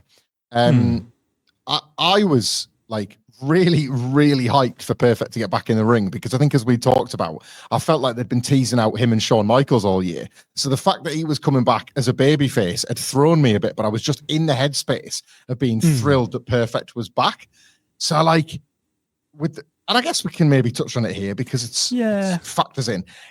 And by the time we get to freaking hell, the next In Your House or next Housekeeping before the In Your House, the world has changed in terms of Mr. Perfect. I was really deflated by what the payoff to all of this was in real time. I mean, living through it, I was really disappointed with how it all shook out. Yeah, it's very pro wrestling storytelling, isn't it? It's like, you know, that sleight of hand. It's, you know, Tatanka saying, you took the money, no, you took the money, that type of thing. And then the truth is actually staring at you in the face. And that's kind of the thing, isn't it? You know, he's never really been a babyface, so why would we trust him to be a babyface now? And obviously, he ends up aside with Hunter, which is the right place for him to be. I actually think it's quite an interesting story, an interesting way to go there. Watching it with retrospect and watching, like, you know, the little inset promo with Mark Miro, where like Perfect kind of storms off, and it's like maybe all isn't good there, or the way he gets involved in the matches, like gets involved in the Hunter and Steve match without physically getting involved with Hunter, or gets involved with this one we're about to talk about with reasons for why he physically gets involved. I think it was always the plan. I think they always thought like we'll play this in a way that it's going to turn out that Perfect is the smartest man in the room. But yeah, I mean, to be honest, as a kid, I just wanted to see him wrestle. I thought it was like I bought like that Raw, like, oh, he's going to come back and he's going to wrestle on Raw, and then it did feel like cheap when he's on commentary, isn't he? And like Vince is going, so you're going to wrestle or what? What the fuck's going on? And like he just kind of dodges the question, doesn't he? The entire time. It's it was a bit disappointing, but again, I guess by design. So I think it's actually quite smart that like it's all in front of you and you only put the pieces together in retrospect. And if they'd been able to pay it off properly without him fucking off the WCW, it could have been an interesting proposition. Well, the whole story itself plays into the blow up, doesn't it? Because someone within WWE told Lloyd's of London that he was making a return, so that cost him his Lloyd's of London money. And like, that's obviously, so he was part of a storyline. He knew that he was never going to actually return, other than wearing the gear once to sell the grift to Mark Mero. But somebody in Titan Towers grasped him up, brother, and he's lost his payment, and that's it. And that was the end of the. That was the end of the line for Hennig and Vince, wasn't it? Isn't it quite funny though that we all know Lloyd's of London, not through like it being like a an insurance company or a bank or whatever. Like we know it from wrestling. Like it's that place, Lloyd's of London. It's where all the boys got their paydays. Is it Demolition Axe who was it that could only work tag matches and could work singles? Oh, it's Animal, isn't it? Robo Animal couldn't work singles matches, could only wear tags. Fucking brilliant. The boys are gonna kayfabe to the end. Honestly, man, if your mortgage, you'll often be with a bank or whatever. But if me and my wife had gone for a meeting with a mortgage advisor to get a new mortgage, and the deal that came out at the end was from Lloyd's of London, I wouldn't care if the interest rate was shit. I was like, we're getting it. That's the wrestler finance company. I want that. Perfect. Oh well, here we go. We got some of that, and we obviously got, like you say, Perfect crossing streams with Jim Ross to come out, and obviously, this is Goldust's first appearance of the night. We do have a second one to talk about a little bit later, but yeah, obviously, as we talked about on the pre-show, and they showed the video here, didn't they, showing what happened with the 2x4 Ahmed and Farouk, which is the kayfabe reason why Farouk is not involved here. But yeah, obviously, Mr. Perfect continues to be a distraction through the night, and Goldust here going for the IC title a little bit lower down the card than he was last time. Do you have much notes on this one? I mean, my first note is that Mark Mero's got some of the best pyro in WWE history to this day. For anyone that's not seen this, and it's so weird that Mark Mero gets it, a ginormous frame of simultaneously rotating Catherine wheels, probably about 10, that are just spinning off, multicolored, sending rainbow pyro in every direction. It's an unbelievable display, and it's a frame that they would use very prominently for a certain other wrestler that we're going to get to later on, and has arguably even better pyro.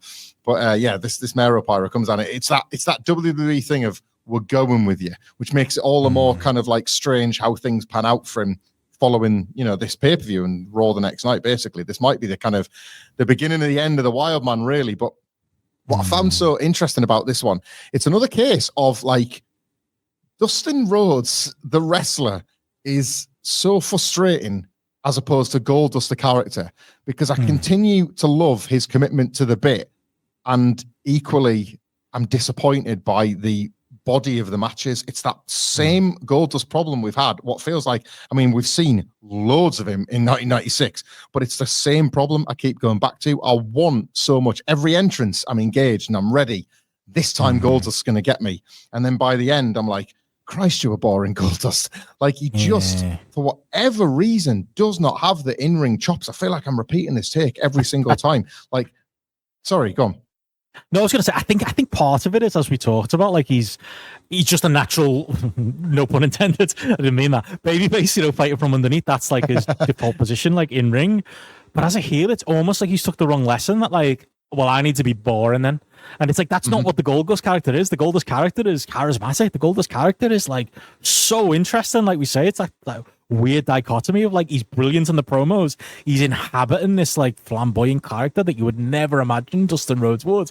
And then the bell rings and he thinks this is what a heel is. Because like, as far as the match goes, like I Miro again, with a high man on Miro. I love him in this match. He's flying all over, it's a plancha, the somersault leg drop thing. Like, he's amazing. He even gives Goldust a bit of offense, which is 100% a Mark Miro idea, not a Goldust one, because the original, I think the original cutoff is like it's like a half a powerbomb off the second rope, isn't it? It's kind of like a scoop powerbomb by Goldust. Totally called by Miro. There's no way this version of Goldust is doing a move that interesting here. But even his like heat segments are really boring. It's only really Miro's like, high hope spots that he has here. Like, he does the odd punch, or like they do the bit where he does like a crossbody comeback. He throws a moonsault in there. It's like, you'd think it would be a comeback, but it's just a hope spot. And I feel like it's just Miro going, we've got to do something fucking interesting here, Dustin, mate. Let me just do a moonsault, and then you can get back on top. Because that's brilliant as well. Like, he's good at breathing life into a match that is just dead when Goldust is on top. The only time the crowd would be more dead than when Goldust is on top here is in the main event, the dark match main event, when he comes out and they're really dead then, because they're all thinking, I don't want to watch another Goldust match here, because it's like it's a complete match of two halves. I had that same feeling watching it. I've got a Mare Assault in all caps, because that fucking move, man, honestly, it is gorgeous. Like the double leap on the top rope into the moonsault, he catches which adds him with nothing, the body. But it's just cool, isn't it? Like, it's like class, he could just go in could climb to the top from the inside and just be stood the right direction. But why would you? You want it to look cool, you know? He's using that extra springboard to build some more momentum, isn't he? He does, and like, what it is. He's so convincing selling it here. You'd think it was real, but that over the top, like dive with the leg scissors, like where it's like the flip one, and he lands on his own knee and he takes all the weight of it.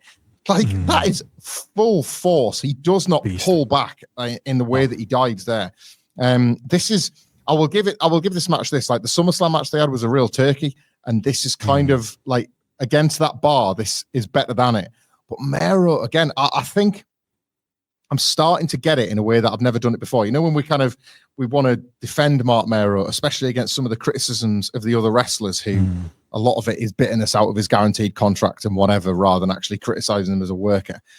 I sort of get it in that, like, I don't want to sound like I'm a WWE agent here, but so much of what Mero does, like, doesn't ever feel like it gets the reaction it should, or it, like, he's working too hard for too little. The Mare Assault, as you pointed out, gets two.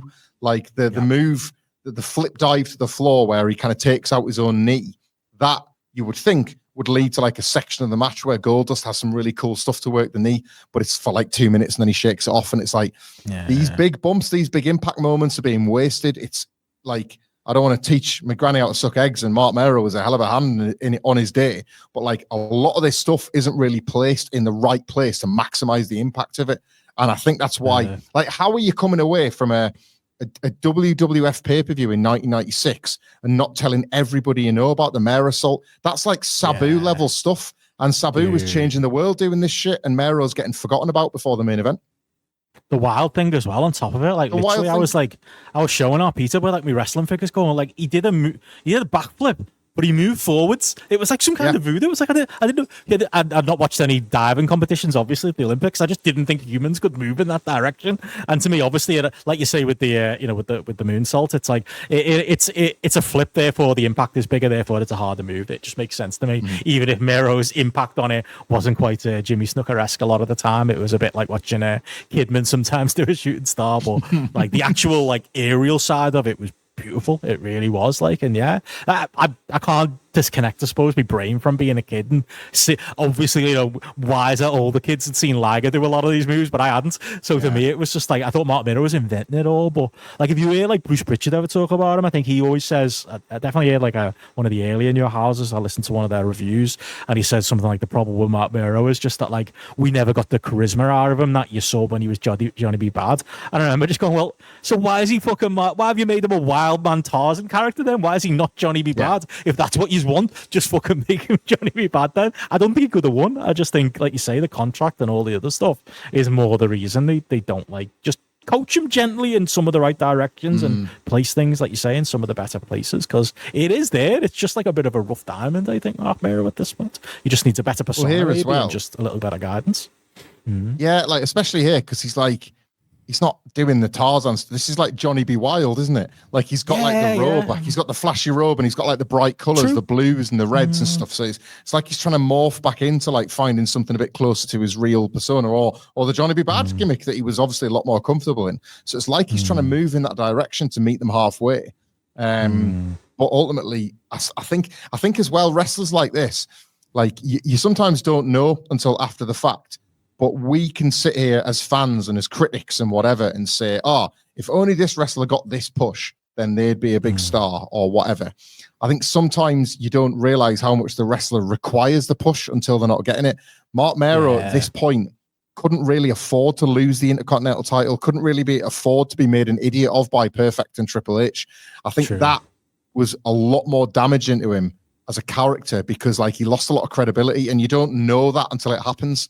Like certain characters are over enough that they can survive being screwed over. Like nobody judged Steve Austin for falling for the Corporation and the Rocks plan at the Deadly Game tournament, for example. True. But like Mero gets kind of like strung up by this plan, and then after the fact, you're like, I'm less arsed than I was before, and you don't know that till it's happened, do you?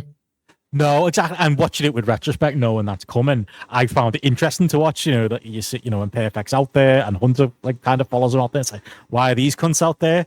And then like Perfect hits Goldust, but it's not really to help Mark Mero. It's only because Goldust goes after him. Like, to be fair, they've thought about that little detail. If the plan is the plan, why would that happen? Well, they explain why that happens. And obviously Mero takes advantage, and it's the wild thing. But yeah, that's the thing though. He's like gullible babyface in like a world where we don't want that anymore, do we? Like we're moving into the Austin era. And as much as I want, it's the same conversation we had about Savio Vega. I want it to last longer. I want him to be more successful, but he can't because he would have hit his head on, what 1997 and 1998 are. If anything, when he's the heel, horrible boyfriend to Sable character, that's probably more in fitting with Attitude Era, and that's kind of, again, I wish that got more time. I was really into that at the time as well. I think he fits really well there, but maybe he's the type of actor, if he'd have come round in the Fed in 94, 95 instead of being in WCW, you might have got more mileage out of him, because maybe that type of babyface is the problem here, as much as anything. I think so. The wild thing, I'm with you though. The way he would cradle his own legs and then open his body back out for the splash. It's gorgeous. It is gorgeous. Brilliant man. But there we go. Let's see. He goes over, and obviously we have the payoff to the angle on Raw. Imagine we'll cover it a bit more on the next housekeeping or non-payoff, as it were. There's going to be a lot of stuff to fill in the blanks, and isn't there on the next housekeeping? It's a busy period of Fed, but Perfect will be not much longer for this world. Speaking of which, we have Jim Ross shown backstage here on the superstar line with Diesel and Razor behind him. Like, I can't help but notice it's quite funny because I know the Kane's really tall, but like I think the problem is like Bogner that they've picked is like to play Razor is just too tall, isn't he? Because like, he just looks like someone's gotten Diesel and squashed him down and made him a little bit wider and made his goatee a bit shitter. Like, he looks so. This is the best shot we've had of him so far in the footage we've been covering, and it looks so. He's even doing the little glove thing. It looks so shit, man. It feels so, like can you imagine that phone call? Oh, Glenn, we've got something new for you. Oh, am I coming back as the dentist? Nah, mate. Actually, basically, have you got any Kevin Nash tapes? You need to sit and watch them for a while, because God, it's so funny to see him here. This shot of fake Razor, Diesel, the red phone, and Jim Ross effectively is like the mouthpiece for the three of them. I hereby retract everything I've said in the last two podcasts. Hey, but they've got to win that lawsuit, mate. They've got to prove the USP of Diesel and Razor. Wonder how that went. Oh, well. But yeah, that was our little backstage thing. And unless I'm mistaken, that takes us into the build for the next match. I enjoyed this video package, actually, when it was on the free-for-all for the Masters of the Powerbomb, trademark WCW, definitely. Don't know how they got away with this. It's the most pure WCW feud you could get between Sid and Vader. But yeah, obviously the video package is putting over who has the better Powerbomb. They even go to Shawn Michaels for his thoughts, foreshadowing of what we would get here. And also foreshadowing of the to and fro backstage, which was... most likely Shawn going, I'm not fucking working that smelly cunt again. Put me in with Sid. But yeah, he does. To be fair to him, he gives a non-answer when he's asked which powerbomb was worse. They both hurt and they both knocked him out. So yeah, early warning signs of concussions here for Shawn as well. Yeah, So I was really, really excited at the time for Sid and Vader in that way that I believe authentically is supposed to be. That feeling that it's got to be one of these two. You know, when that just your gut feeling is the Survivor Series is coming up. It's like Vader debuting at the Rumble, and you think down the line, that guy's going to fight Shawn, and they've got that right. They've got this measured right. But I mean, we have to talk about it here. Not for the first time, you are witnessing like once again Vader kind of just have a spot slip through his fingers. He's pinned Shawn Michaels, not just at International Incident, but in between Mind Games and Buried Alive. He wins the match, the tag match, isn't it, with Jim Cornette and Jose Lothario. And this is where you've seen the Survivor Series poster with Vader's head on it. I mean, December's in Your House has called it. It's time. It's time. It's getting pretty embarrassing at this point, and you obviously are aware of the dirty and the dark political underbelly at play here. However, as we've said since International Incident, you cannot fault him going with Sid. You cannot. Like, this is yet more evidence that he was worth taking a punt on, I think. Sid, I don't know. I think what I'm sympathetic to is like I can see not wanting to go with Vader. I can see in the body of work we've seen in the Fed it not working. I don't know. I just feel like going to Sid's a bit like one of those ideas of the past. It reminds me of like, remember in WCW when like Nash has got the book and he starts like the product goes to shit and he books himself versus Sid like as the feud to build WCW around in 1999 or something like that. And I remember watching it going, fucking hell, like that. Sid versus Diesel was a thing in 1995. We're clearly 10 decades on from that. What is going on? Why is that here? I feel like that's a little bit here because I think the story is there and you can tell it, and they do, and they lean into the fact that this is, and Vince says it on commentary, doesn't he? What an upset! I'm sure people expected it to go the other way because it feels like you say, it's the prototypical one for me of like it's not a number one contenders match, but really it's a number one contenders match where the winner's going to be going the other way. But it also feels like one of those matches where it's like, yeah, but it's just a match to heat Vader up before he gets to Shawn. Like it's all keyed up for them there, and.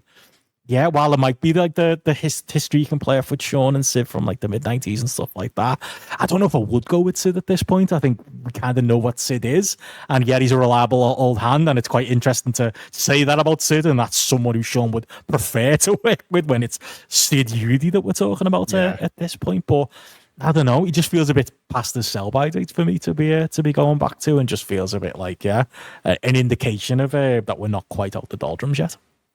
Are you saying, Benno, that somebody like Sid, who is massively, massively over as a babyface on these shows, like the fans love Sid, but is not the best wrestler? Are you saying that you can't really justify a babyface that can't work getting pushed, yeet, and maybe even winning a world title? Because I've got some certain other wrestlers to show you the footage of. Was it must have stuck out to you here though for these reactions that Sid's been getting, and it's been a building thing, and I think that's true. I think it was at the last In Your House where I said like what I was watching was basically Sid take Vader's push from out of his hands, and Shawn Michaels was the one that had to turn the gears, but Sid was more than stepping into the role or happy to do so. Like work rate Sid in this match was a sight to behold. Top rope Sid. Like, it's unbelievable, isn't it? Sunset flip Sid, top rope Sid, catching Sid with a power slam Sid. Like, oh my God, they were going all out here, the two of them. Like Vader, finally watching his push dissolve for the last time, thinks, can I do something about this? And has the best match we've seen of him yet, I would say. Outside of House on fire. He seems motivated. Yeah, probably as well by like the idea that like they've gone with him over Vader. He's probably seeing it as like a proper pat on the back. Like, oh, and they put me in this spot, and like obviously he gets the Survivor Series story. And to your point with the crowds, like they fucking love him at Survivor Series as well, which is unfortunate for Shawn as well. But like you can tell that's got into his system, and he knows that that's coming because it is like obviously. Shawn, we get the entrances of both of them. Shawn comes out in his weird suit and doesn't have his belt for some reason. It's a bit odd, and we know he has his belt because we see the match later on. But like he's messing with Cornette, isn't he? And that's when Vader goes for him, he ducks, and that's when Sid just jumps in. And Sid's like, literally, it's a babyface fucking shine. He's hitting leg drops, corner punches. Like he goes, it's a body slam, isn't it, that he fails on with Vader eventually. But like he's proper just fucking going for it, even when Cornette like cuts him off with like it's a tennis racket on the outside. Isn't it? What's Sid's comeback move? He gets back involved with a sunset flip, like, which is just like he gets sat on by Vader, which is where Jerry Lawler gets in the Pirate's Dream, a sunken chest line in as well. But like he's fucking flying all over the place. It's like, yeah, he's motivated. And I think he's motivated by the real life news. I think that's a big part of it.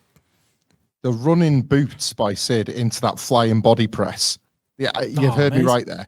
The flying body press in which Vader catches him to hit a splash.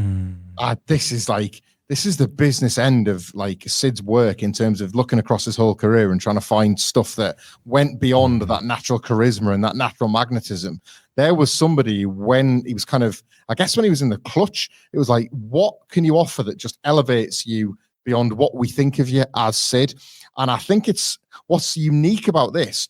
Can you ever think of a time where Sid was in there with another big man, but was the out-and-out babyface rather than a heel? Because I think that's what separates this match from a lot of others. Yeah, Sid versus Diesel and Sid versus Nash. In both cases, Sid was the heel.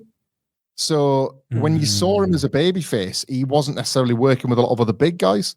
And this, as a result, sticks out like a sore thumb. I loved the chemistry these two had here. Like, working like Vader, sort of monster in Sid. And then when Sid would make his comebacks, he would remind Vader, do you remember that I'm a monster as well? Just because you can catch me, it doesn't mean I can't kick the shit out of you. It was like this surprise that kept revealing itself when he would go back to doing his shitty Sid punches. It was like, I thought it was like a really refreshing match, this. There is, like you say, that spot where Vader catches him off the top is like, it's impressive from a kayfabe point of view, but it's impressive in reality. Like you say, Sid's coming off the top with a crossbody, and not only that, he's Sid. He's almost 7 foot tall, and he's like 300 pounds, and Vader just catches him. Like, I think that's just as impressive, to be honest, as Sid going up. It's the Vader side of it as well, and that's what the beauty of this. It's like a proper like physical match where you get to see it. I was thinking in the early stages when they went straight for it, and Sid's already hitting big offense. It was almost like an early Paul Heyman match, because that's how he agents all of the big matches, isn't it? When he puts them together, it's just hit you, spam your spear over and over again. Roman or Moose in TNA, who copied that style, or Brock or whoever it is who's in the ring at that time. Like, it works really, really well, and that's kind of what this is. They're just like exchanging bombs. And yeah, I think if Sid was the heel, I think he would work it a different way. It's like it justifies, again, it's the thing that, remember when he, obviously everyone remembers when he breaks his leg in WCW, when he goes to like it's the second, isn't it, and tries to get a boot off. I think he always had that in it, like in his mind. It was like he wanted to do like this wacky offense and hit it all, but he can't be justified when he's a heel, and he can't really be justified when he's a face, unless it's against like a Vader like this who's bigger than him. So I guess it makes sense that he's got to become the Sting, and he's got to fly around, and he's got to do stuff, and like he's clearly loving doing it. We also need to talk about how, like, agented to absolute perfection. What else do you need to be in WWE? You can't just be the kind of all-action babyface. You can't just sell the beating and make the heroic comeback. You've got to be the coolest guy in the room as well. And there is a spot here where, and let's not forget that the story of this match was who's going to powerbomb the other one. More on that in a second. But Sid's getting all these big cheers, and he's got Vader set up for the powerbomb, head between the legs. But then, like, I was going to say out the corner of his eye, but it must be out the corner of an extra eye on the back of his head, because without even turning his head, he just turns around to find Jim Cornette halfway between the middle ropes. He does like a no-look, low-blow crotch thing where he just pulls the rope up and like laughs with the fans as Cornette clowns off this middle rope, like scratching his bollocks. Oh, God, I got. And then Vader is able to counter while the rest distracted dealing with Cornette. But just Sid couldn't have looked any cooler in that moment as well. It's like, I'll just clean. Doesn't need Shawn Michaels to interfere from commentary. I'll clean my own shit up. And he does just that before we head into the finishing stretch. They're giving him everything to ready him for this match. And that's quite funny, because that's like the real life Sid you'd use, just, you know, rather than making it plausible that he'd get up and see Cornette or waiting for the spot, he's just gotten up, hasn't he, because he knows it's the next spot. But it makes him look smarter, it makes him look cooler, and that's what you want. You want your babyface to outsmart the heels, don't you? And like that kind of goes to the finish. Like, it's obviously the last Housekeeping, again, give it a listen if you haven't already. It's not the same, but it feels a little bit similar, like in psychology wise, doesn't it? Because like, you know, Vader's got him where he wants him. Vader hits like a splash, doesn't he, off the off the top and won't take the 3 count. He picks up Sid's head, as you've seen him do a lot of times. Cornette is the added factor compared to the Sting match, where he's losing his mind on the floor, isn't he? Wanting Vader to just take the win. Vader goes up one more time, and again, Sid, smartest guy in the room, gets his knees up, because of course, he's been given that moment, and he knows to counter. And like you say, that's where he teases a power bomb. Cornette gets involved, and he goes for a power bomb again, which is where the low blow from Vader happens. But like, it's taken all this, the stack and all. They are doing their best to make Sid here. Like, they're stacking the odds against him. It feels like a match that's gonna go Vader's way. Unfortunately, the finish comes where Sid ducks a clothesline, catches Vader, and hits a choke slam, and then pins Vader. And I've never been more deflated in the end. But like, if this match wasn't built over who is the master of the powerbomb, I'd love that finish too. Because it's again, shout out to the Vader versus Sting match. He picks up Vader like a sack of shit and like launches him down in a way that Vader did with Sting. Like, it's a nice little 1-2 punch that, as far as 2 matches we reviewed. It's just unfortunate that like this great all guns blazing match that's been put together to make Sid look like this actual challenger for Shawn does end not as billed with a powerbomb. Because like, I feel like he could have done it. I feel like he could have got... That would have been the icing on the cake, or it would have been the exclamation point, wouldn't it, at the end of the sentence? Just Sid getting Vader for a powerbomb. Maybe they tried before the show and he couldn't quite get him up, or they didn't trust them, or what. But how much would this place have come unglued if they just delivered on that and that was the finish? Like, maybe I'd change my mind and I'd be wanting, Sid to be the challenger at Survivor Series 96. I'd be fist bumping him with Vladimir and everybody, because fuck me, that was the one thing this was missing.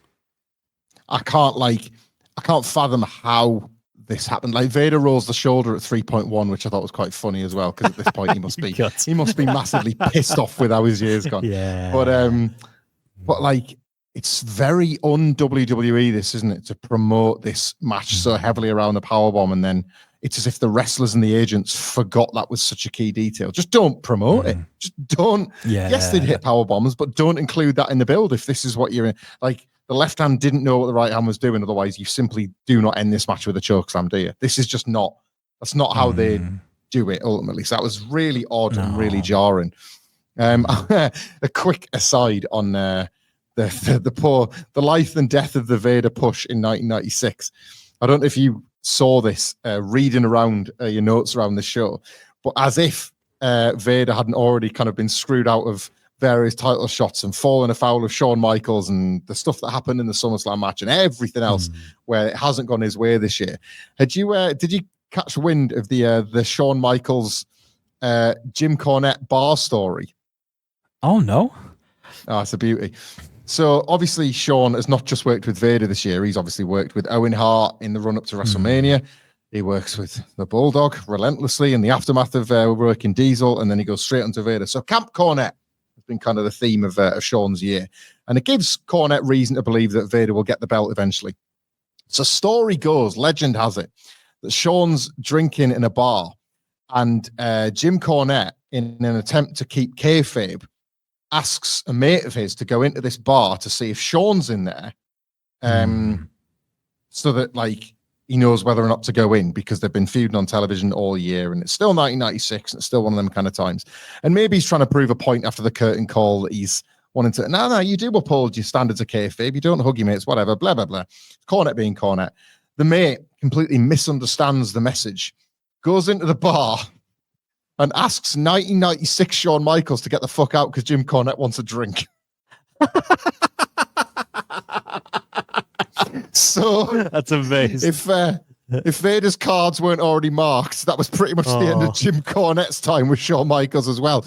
And it stands to reason, doesn't it? Because how do they build Shawn and Sid on television for the Survivor Series run? It's going over Owen and Davey, the tag team champions, all the time, isn't it? So that's finishing them off as well.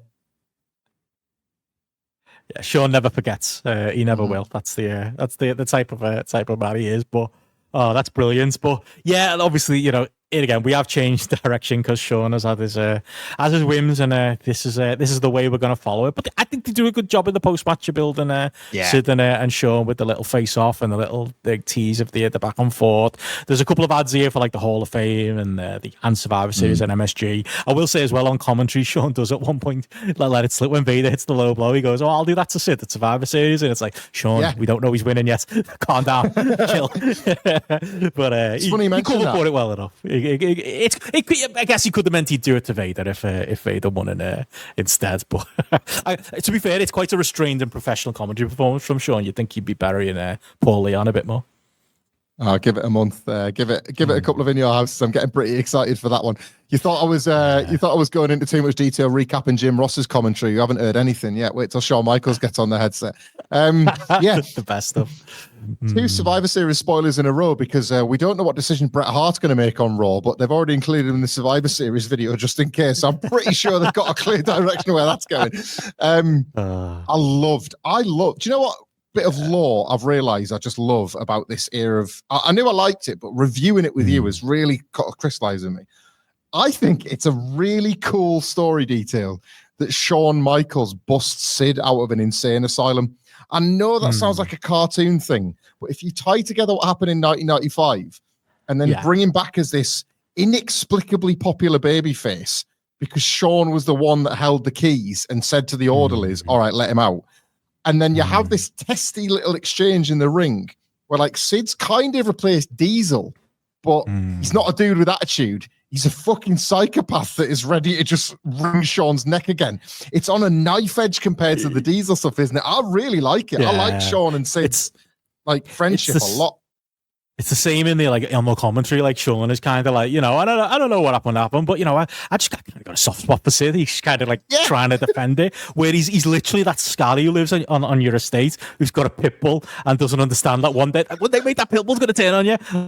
Yeah, he doesn't look quite happy to be on his leash there. He doesn't seem quite happy to not be taking walkies. Like Sid's always got that moment around him, and to link it in, like you say, those video packages there. But like they go to a Sid promo backstage. This is a point where I'll agree with you on JR. I love the idea that he's like roving reporter. He's going to actually ask real questions because everyone else is dancing around it, and he outright says to Sid, "Well, what you did to him in 1995, the power bombs on Raw. Remember all that? Would you do it again?" And Sid goes, "Yeah, I'll do it again. Like to be the world champion." And like it's brilliant because like you've just seen how on a knife edge it is there with Sid and Shawn, and now you're getting like Sid. He's pretty much, I don't know whether he was supposed to say it in his promo, but he's saying the quiet part loud, isn't he? Going, yeah, probably would do anything to be the world champion. He also mixes up his words and says something about how he will make his conquer. Not sure what that means, but it works when Sid does it. And whenever he gets lost, he just turns into the master and the ruler of the world catchphrase, and he knows he can get that off. But yeah, it adds a nice little flavor to like both the JR story and just another extra bit of needle for the Shawn story. I totally agree. I'm glad you've reminded me of this because Sid stumbo bumbos all over his words, and it doesn't matter a jot, does it? Because he's one of the few wrestlers that can completely get away with it. Because the whole point is he's completely unhinged, and he's never really supposed to be that. He's crystal clear, and he's a bit of a psychopath in how his mythology. But you allow him to be a nutcase, and as a result, the promo words getting out of hand is fine. Meanwhile, Jim Ross bulldozing this interview from Doc Hendricks, asking him the real questions, and then just walking off the set and being, "Good job, Doc." Like, absolutely brilliant. Just pierces that veneer of this terrible broad, or this guy, a bit like Vic Venom was doing on Livewire. Come on, Michael Hayes. You used to be somebody. Like, can you not show a bit of balls here? Billboard, Russo called him. Yeah, that's exactly what he is. Really good stuff.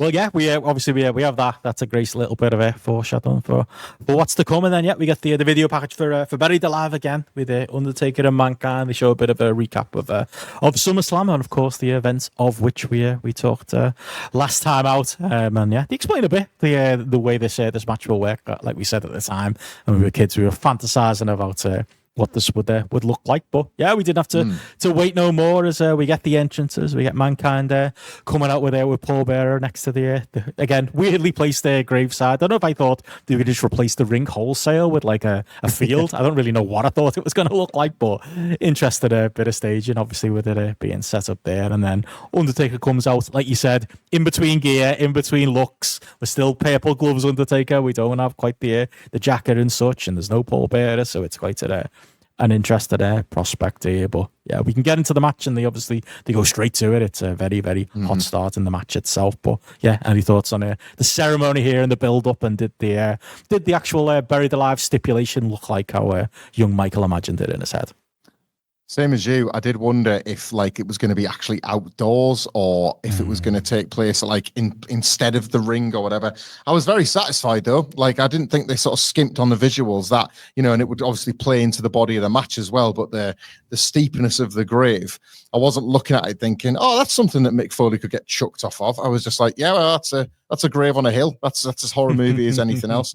And again, like it's the little details. Like I don't want to like sort of step on your dick before we get into the body of the match, but I continue to love that this hinterland Undertaker who walks into the middle of the ring and just shoves his arms up rather than going into the corner and making a big deal of it. It's like, yeah, I'm going to kick the shit out of you, Mick. Like arms up, let's get it on. Like it's such a, I don't know, like such a choice by the Undertaker to make as he kind of prepares to say goodbye to this character, because we've said it, it's the theme ultimately of this feud is sacrifice.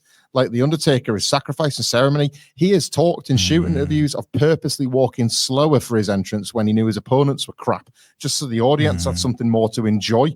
Could there be anything more the opposite than him storming down for these matches with Mankind? He knows that the match is the money, not anything else. It's brilliant.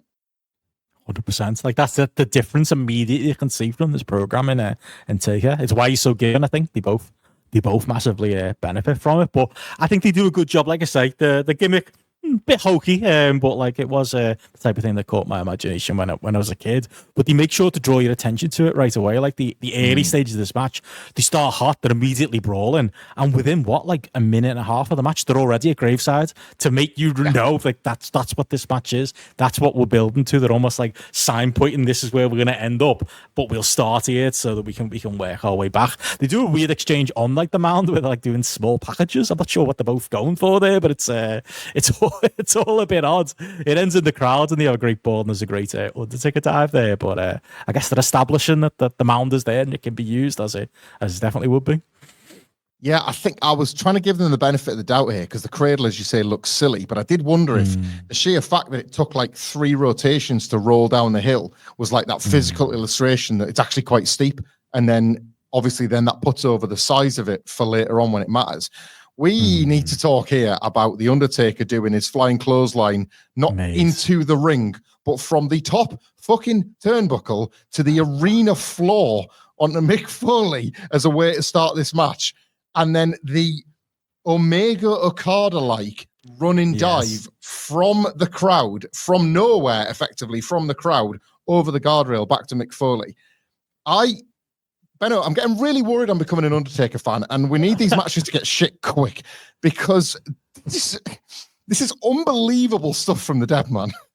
Yeah, I like to think I like the Undertaker when he's aged by Foley, when Foley's literally telling him what to do. Because you're totally right. The line from the top, like that's right out of like again Sting reference, a Sting Cactus Jack match. Sting used that I think as a finish. Was it the Beach Brawl match that he did it on? Like clearly it was like, you're even taller, you're even bigger. You try it. Same with the dive. Like Foley knows he couldn't pull that off. He probably couldn't hop the guardrail if his life depended on it. But you fucking could, and you've got that athleticism. Show it off. Like blocking. They are 2 of the riskiest moves you'd seen Undertaker do to this point. Like the blocking of it as well, like the way they've thought that through, the arrangement of the chairs in the arena that leaves that gap in the middle, but the fact that they can shoot it from the blue mats so that what you actually see is Taker appearing as if from nowhere, even though he's had a nice long run up. If you see that run up, it dilutes it, but because you don't and all you see is the Undertaker diving, like it's just like visually it's so pleasing, but in terms of the psychology, and this is where I have to credit both the Undertaker and Mankind, nothing spectacular is ever done just to be done. Do you know what I mean? Like we reviewed the Boiler Room Brawl on the Housekeeping, and Foley you know what? He's been waiting to take that WCW concrete splat. But the first time it ever happens is when Undertaker like catapults him off the apron onto the concrete to put him out for good, to give time for the pallbearer return to reveal itself. He's got to do a move so devastating that you've got time to play that bit of theatre out. Before that, Mankind had never taken that bump ever. And here, like again, the Undertaker's done the odd dive or the odd leap. But now it's because, like the commentators are even putting it across, this man is desperate to beat up Mankind. He is desperate to enact violence. He's promised it as the babyface. He has promised that he is going to destroy Mankind. So you're not watching the Undertaker dive. You're watching him just leap to get him because it's been seconds since he hit him and he wants to hit him again. Yeah, and psychology-wise, that's probably how Foley gets in his head and tells him it's a good idea. It's like, no, you're not doing it just for... You're not like that Mark Mero cunt. You're doing it for this reason, for the story. It all makes sense. He probably exactly used that celebrate to get him to do it, because it's unbelievable, and it fits perfectly with, like...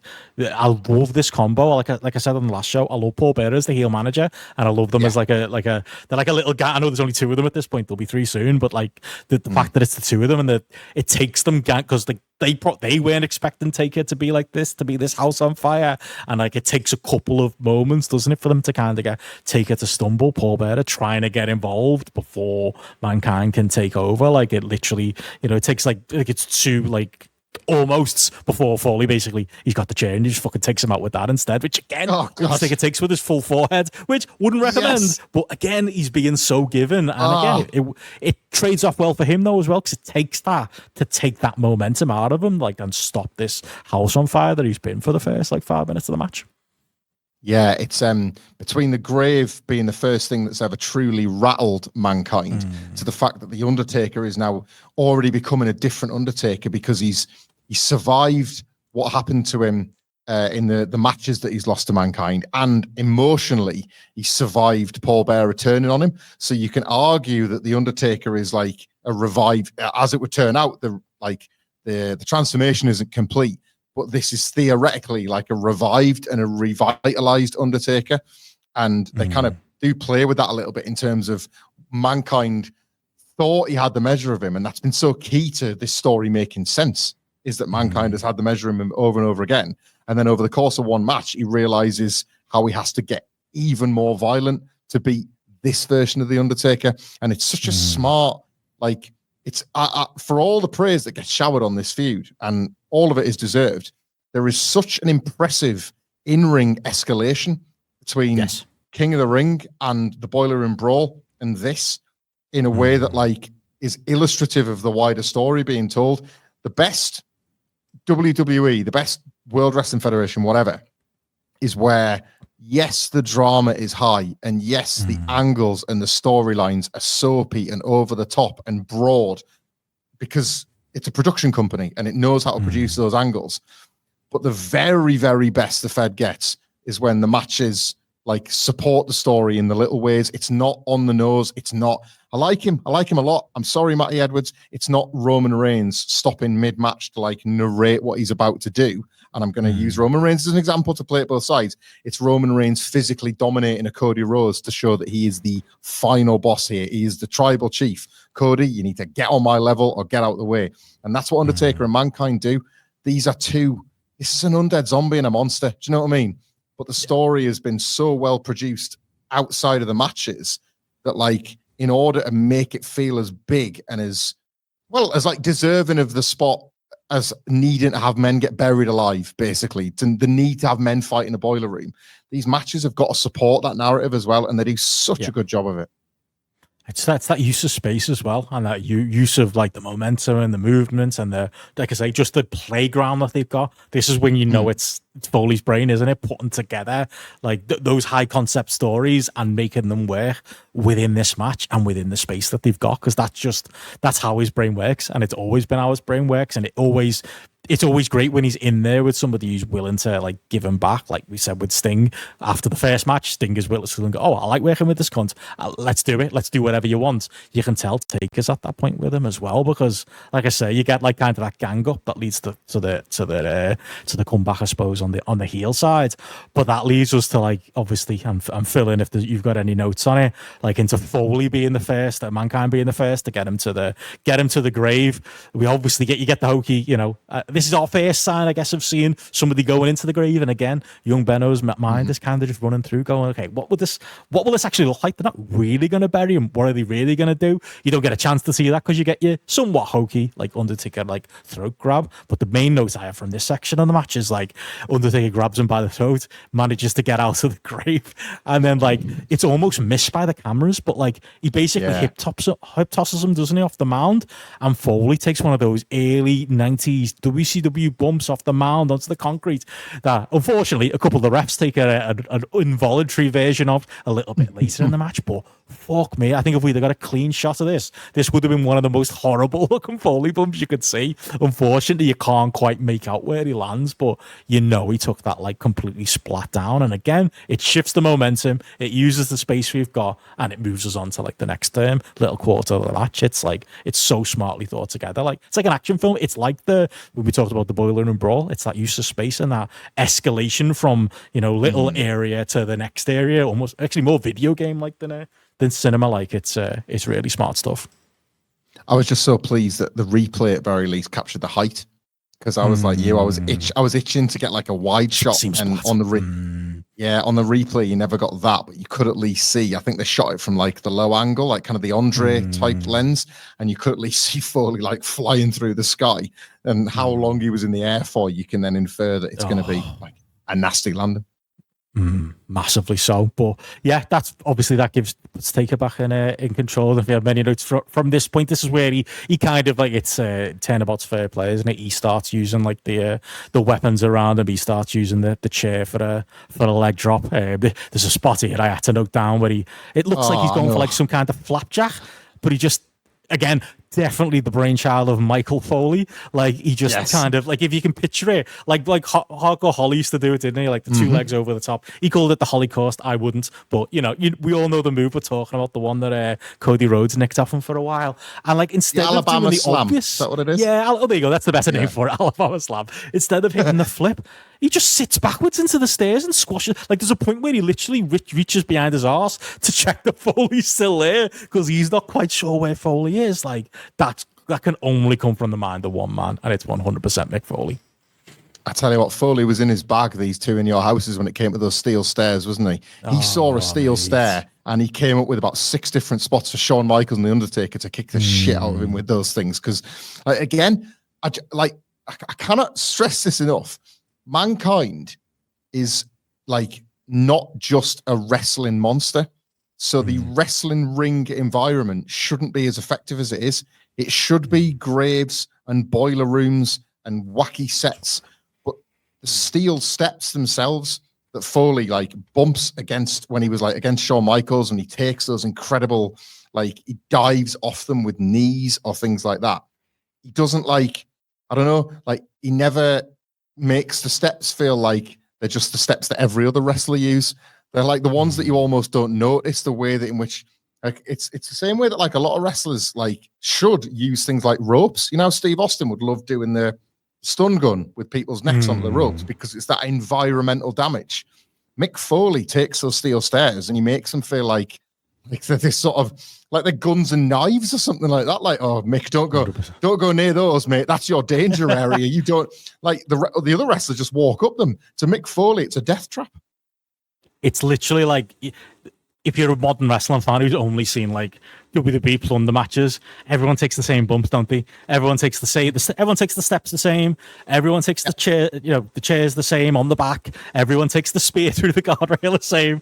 Like, Foley, like, obviously it's probably good that we're not doing a lot of the spots that he does, but he was an artist with it, wasn't he? He was like, okay, what's a creative way we can use this particular weapon? Again, like the Alabama Slam one, I can't think of any other time I've seen anybody else try something like that, and it doesn't fully come off either, but that's just the way he is. He wants to be creative and he wants to do something people haven't seen, and he's willing to sacrifice his body for it. But it just adds to the brutality of it. Like, we're at the point now where, like you say, Undertaker was the house on fire at the start of the match for, you know, very motivated reasons.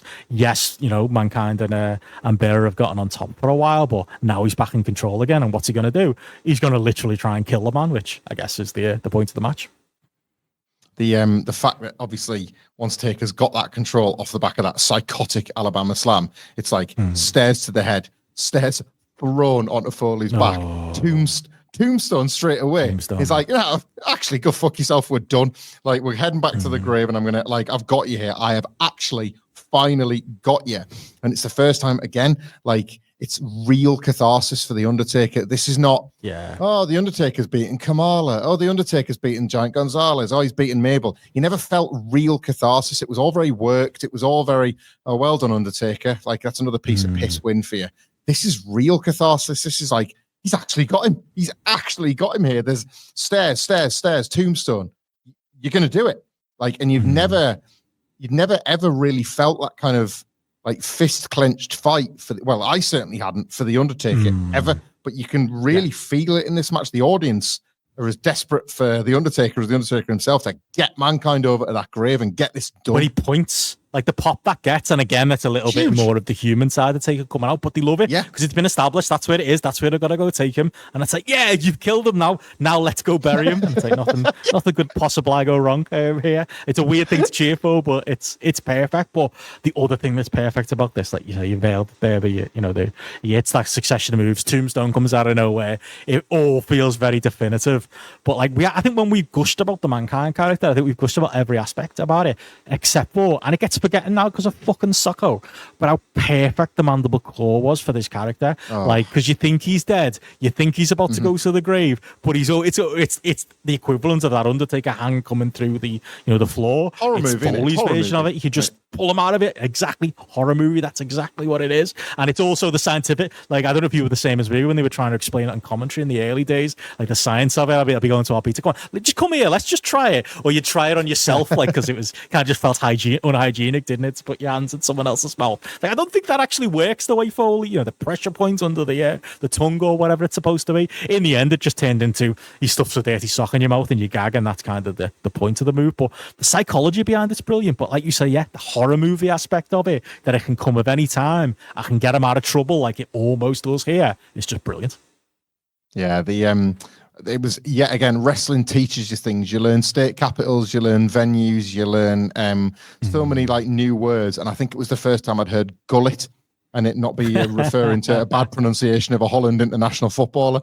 Like, it was the mandible claw down the gullet, and this idea that, like, I used to think about it, like, about how the pressure it might put in your throat, because obviously like, fingers down your throat, you're going to make yourself sick. So that's at like a bare minimum. The idea that with a claw that you could just keep going and like be sort of like trapping the inside of your throat, it's grisly, and that's the point, isn't it? Yeah, it's exactly what, like, he is. He's like a little rat, in. He's like he'll just grab whatever he can. He's not the biggest, but like, this is, because he's not the biggest, this is like his little death grip. It's brilliant stuff. You mentioned death grip, and I thought that was such a cool detail. Why would Mankind break the mandible claw? It's because Paul Bearer throws in the urn to use, and he wants him to use the urn because that's what worked at SummerSlam. So that's like the only why would Mankind break the claw when he's got the Undertaker beat? It's because Bearer says, use the urn, I use the urn. So he lobs the urn up, and that's ultimately like what costs him, because Taker can counter the urn and lead to the chokeslam at the grave. If he'd held the mandible claw, it's game over. Chokeslam looked nasty into the grave as well. And like, I love this, again, to your point about like Undertaker being a house on fire at the start, and then, using his advantage to inflict as much violence as he can on Mankind. Like, again, this is the most human you see him be. Like, I'm definitely not turning into an Undertaker fan. I still think he's a cunt, both as a character and in real life, and I'll stand by that.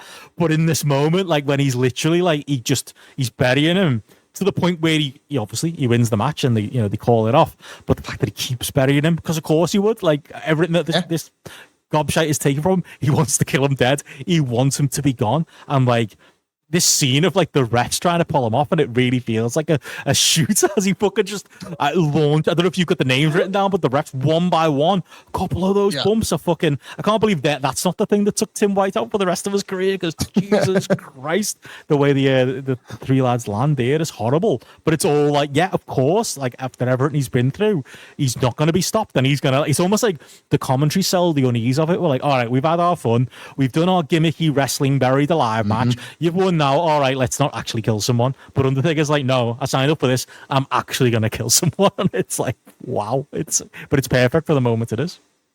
I've got that in my notes. I love how, like, I feel like this has been used to comedic effects in a film before, but this idea of like the wrestling promotion. Vince McMahon, Jim Ross has outed him as the promoter here.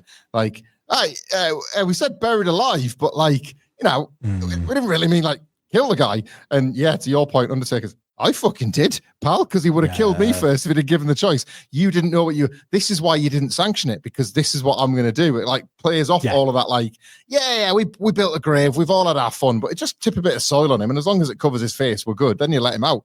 No, that's not what I came to do. Like, whatever, I suppose it's a bit like the running man or something, isn't it? It's like, we're gonna kill you. Like, when we catch you, this is not like, not just a game show. Like, I love how that sort of like, and it's almost like Vince and Jerry Lawler must, in kayfabe, in their minds, think, he's gonna put him in the grave and heap some soil, but then we can all just get out of here and go home, right? Oh God, this has gone a bit dark. This party has turned a little bit in a way that I don't quite like anymore, and it's just become a lot more uneasy all of a sudden because the Undertaker is, again, just, it's the way he moves. There's something in like his arms flail, like his body is just different because he's consumed with this hatred of mankind, and he's never sold anything in his life, and look what mankind's done to him. And of all the things to sell for, he sells here for a running in to save the day. Executioner, also known as Terry Van Gordy, in some not the strongest days of his life, attack and take it with a shovel. I mean, we can get into Terry Gordy and obviously the gang of heels that come out afterwards to do the Undertaker burial. But like, I've got to say first, I actually kind of like this. I obviously don't like the execution character, and I'm sure we're going to bury it like literally like it's being buried here in this moment.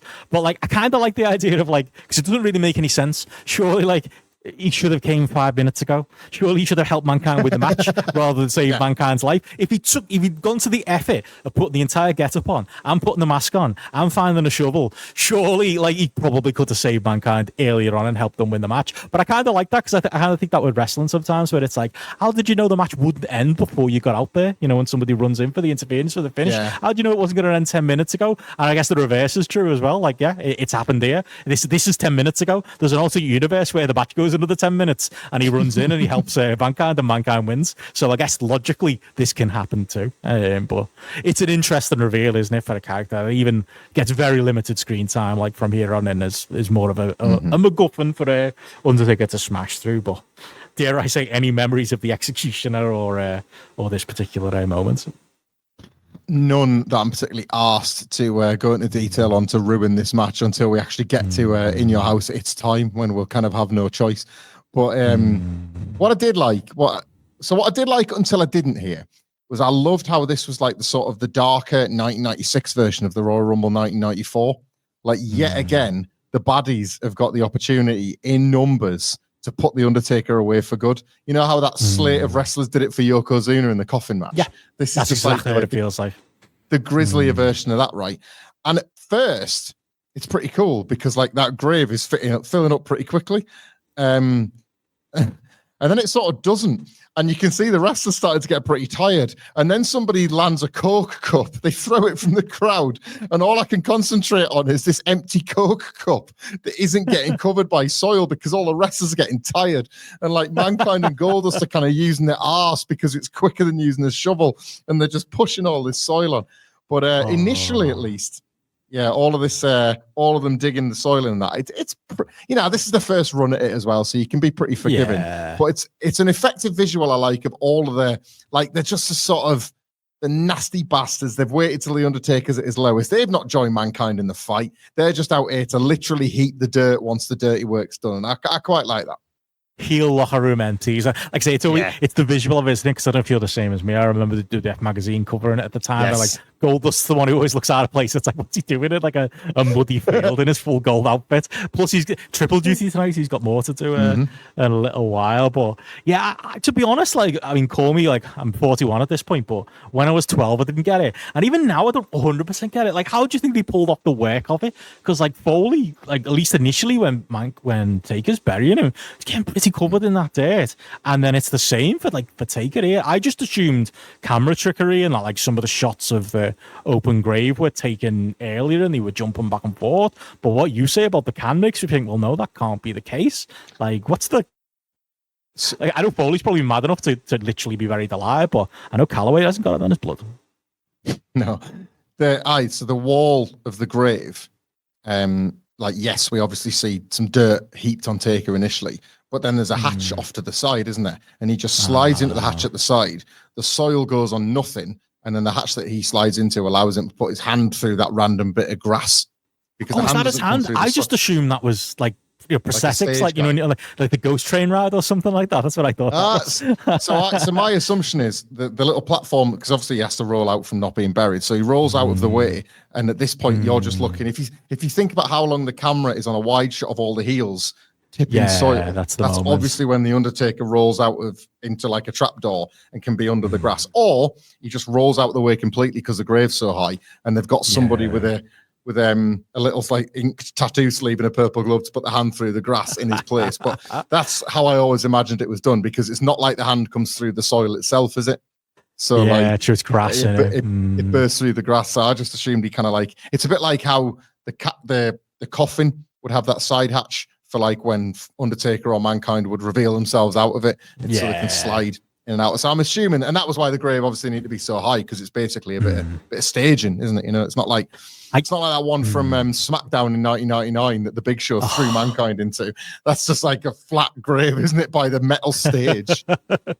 Yeah, they're for that Big Show obviously being thrown off a building by Hulk Hogan in WCW as well. But like, my mind went to the reason I was thinking more camera trickery is like, remember the Undertaker and Diesel one in the build up to Mania 12? I don't think we actually really talked about it, but like, you know, the bit where Diesel finds himself in the inside the casket, and it's very clearly shot earlier in the day, the real Kevin Nash lying in the casket, but the people there just saw some knobhead, probably Brian Lee or Glenn Jacobs lined up there dressed as Kevin Nash. But yeah, I assume the arm was prosthetics, but I guess it's 1996, so prosthetics probably aren't that good. It probably is literally either a real person's arm or Undertaker himself's arm. But it gives you like the horror movie moment of Mankind hitting the core. You get the horror movie ending to the show with the buried alive tombstone and Undertaker's arm coming out.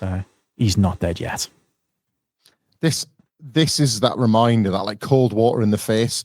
It's like kind of the Undertaker shit and all this stuff shit as well. Like this is like a reminder of what will always be the Undertaker, which is this nonsense that I can't be arsed with, but I'm not going to let it ruin what I think I'm prepared to call one of the most underrated matches in WWE history, because this is brilliant. This match is brilliant. It's better than the Boiler Room Brawl for me. It's better than the King of the Ring match, which is very good and underrated of its own times. And because the Hell in a Cell in 98 is hard to rate, and like Revenge of the Taker, which we'll get to, is its own kind of unique thing.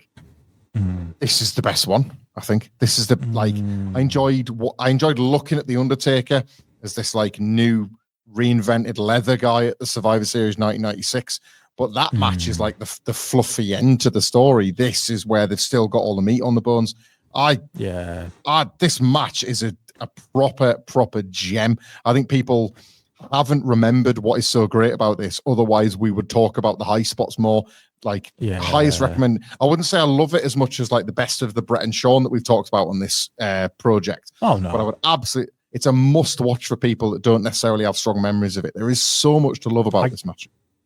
I mean, I'm one of them people. Like, I would have answered you on reflex and said, of course, the Boiler Room Brawl is the one and the one I remember best. But I haven't sat through this one, like, and watched it only this afternoon, like, and reminded myself. Like, actually saying that, had I seen it before? I'm not 100%. And I think my memory of Buried Alive, at least in full as a match, I think my memory of Buried Alive matches is sullied by the later Buried Alive matches when they do like resume this gimmick, for lack of a better word. Like watching it today and just seeing, like I said, what Foley does with the space and the way they build it and the way everything in it makes logical sense. Yeah, I think it's what people remember, myself included, the Boiler Room as being, and the Boiler Room is great, but this is like a extension of that idea for me, and it's got, you said, the added heat behind it, because as well as Undertaker trying to take out this freaky, character in Mankind who he can't kill, it's got that hate element to it as well with the Paul Bearer story, especially fresh now, coming off of the turn. So yeah, I can't argue with you really, and I wouldn't have said that coming into the show.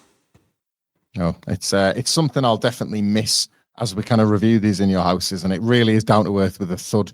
With the Undertaker as of pretty much the next In Your House. Oh yeah, you were totally right. The post match is why I can't stand them. Literally, like that. Like I say, whether it's a robot hand or not, it looked like a wacky warehouse fucking shit. Everyone's going on the shit horror ride in a crap theme park. Like that was like, oh yeah, that's still what this is. This is still early 90s WWF for children, and that's why I don't like the position he's in when we get into 1997. But we'll get there when we go. I'll bring you back, mate. I'll bring you back to the hate and Mark Calloway club. But that might be the end of the pay per view and the end of the VHS. But it's not the end of our coverage here today, Michael, as I'll let you take the lead on this. You took you unearthed some bonus footage from this night that did take place for the live crowd after this quote unquote main event. Yeah, it's been a while since we've had that early In Your House phenomenon of the dark matches that are there to sell tickets, of like wrestlers that don't feature on the pay-per-view, and it came back with a vengeance here, because we got a dark main event of Goldust versus Shawn Michaels that only relatively recently did this emerge in full on the there's a more interesting one that I look forward to us talking about when we review It's Time. A couple actually, but this was not really of note other than a couple of things. So it's Goldust versus Shawn Michaels for the WWF title, but it's just a dark main event. Shawn comes out, his hair is still kind of not really done as it would be to wrestle. He's literally just got changed out of his turtleneck and suit that he was wearing as a commentator, and he's got into some gear, and he comes out and he's a champion, obviously. He shows even more disdain for Jose Lothario, assuming that this is never going to air and he can just be himself. I can't believe he's even there. Like, leave it home at least. Like, he didn't need to travel. And then almost, and fair play to Goldust, he's wrestled once. He's just been digging a massive grave. He's probably pretty knackered. He turns the start of a match into like a house show bit where he mocks Shawn's entrance. He gets Shawn's music to play again, and then he does his entrance poses, and he sings along with Sexy Boy just to build a bit of time before Shawn kicks his ass like he would do the TV job as he walks on his back. He dances around him. He throws him to the floor. He does that Shawn Michaels hitting the ropes like in 96, like nobody else in wrestling would, just making a mockery of Goldust, basically. And you think, they're going to do this, and then they're going to go to a bit of heat, and then Goldust's going to get the win, which is basically what happens. Shawn gets the win, sorry. Goldust gets some heat. Shawn kisses Goldust, which gives Goldust's heart all of a flutter, and Goldust turns around into the super kick. That's your 1, 2, 3. Shawn looks like he hates Jose Lothario. They get out of town. You'd think that would be the end of it, Benno, but no. We have to talk about our hero, Shawn Michaels, the top babyface of the territory, the white meat World Wrestling Federation champion, who was fallen afoul of one heckler in this match. And if we've learned nothing from Beware of Dog and several other occasions, it's that Shawn Michaels in 1996 is unable to no-sell when fans in this building do not like him. May I remind you of the time that he said, "Shut up, you fat cow," to a ringsider who was screaming quite loudly? Well, Goldust takes Shawn and wants to drop him headfirst over the guardrail. And this fan happens to be the one at ringside who's been heckling Shawn, and he's going, "Right here, Goldust, right here, Goldust, right here, Goldust." And he's really excited. He's paid his ticket, Benno. He can cheer and boo whoever he wants. Shawn Michaels himself will tell you, cheer me, boo me, just as long as you have a good time. I don't care. I'm not sure I'm not sure I believe you there, old Shawnsky, because Shawn, and this is the point, right? Only Shawn could work this as seamlessly as, I'm not justifying the behavior here one bit, but there is only one man that can do this as smoothly as Shawn does. As he bounces up from selling, having his throat dropped on a guardrail, from point blank range, he spits in the fan's face, then goes back to selling the beatdown from Goldust. This is disgusting, and yet it's the best worked disgusting act towards a fan you will ever see in your life. Oh, that's our Shawn, and it's like good and bad. That's who he is. And it's funny as well because like the art in it, if there is any art, because I'll condemn it even more. It's horrible, and like all that fan is doing exactly what you're supposed to do. You know, cheer and boo who you want, and I guess he's booing the baby face, and you know there'd be more of that to come with Shawn at this point of the year. But like, if you were gonna try and do, it reminds you of like being in school where like you put your finger up to the teacher but pretend to be scratching your head. Like it's like that. Yeah. Like it's the sleight of hand of it that the way he does it. Because like I was looking at the YouTube comments of this video, like, and half the people there didn't catch it. And then there's people like me and you, especially you, who were like, you didn't see that though, really, didn't you? Where Shawn literally, if you catch that split second, he manages to get that bit of spit out and he manages to spit the fan in the face and then switches your attention to his selling back again. Because again, that was the thing with like, you know, telling the girl to shut up in the crowd. Like the 99% of the crowd there didn't see it, didn't hear it, didn't know what happens. Unfortunately for that lad, I'm sure he's not a Shawn Michaels fan anymore, and I'm sure anybody who sat around him isn't either. But such is the duality of Shawn. Oh, what a cunt! It's just like he's got one pay-per-view left before he loses this title, and he's spat in a fan's face. What are we doing? He's done for. I've got to say on the match as well, like I did get a laugh out of like Goldust dancing to his theme, and Shawn got a bit of a laugh out of it. That was the nice part of it. It looked like he was enjoying it, finding it quite funny, quite amused by it all. And then like obviously there's the gay bait stuff with him kissing Goldust, and I don't know if you caught him grabbing his bollock while he was pinning him as well, which is like, I mean, that's for the cameras, but it's not for it. No one's going to see this. Why are you doing that? Like nobody in the stands can see you doing that, but that's just Shawn fucking around. But you're going to get the good and the bad, and there was a lot of bad here. But, I mean, to be fair to Goldust, he had worked the match and done an angle at the end of the show, so I don't think you should have expected more from him either.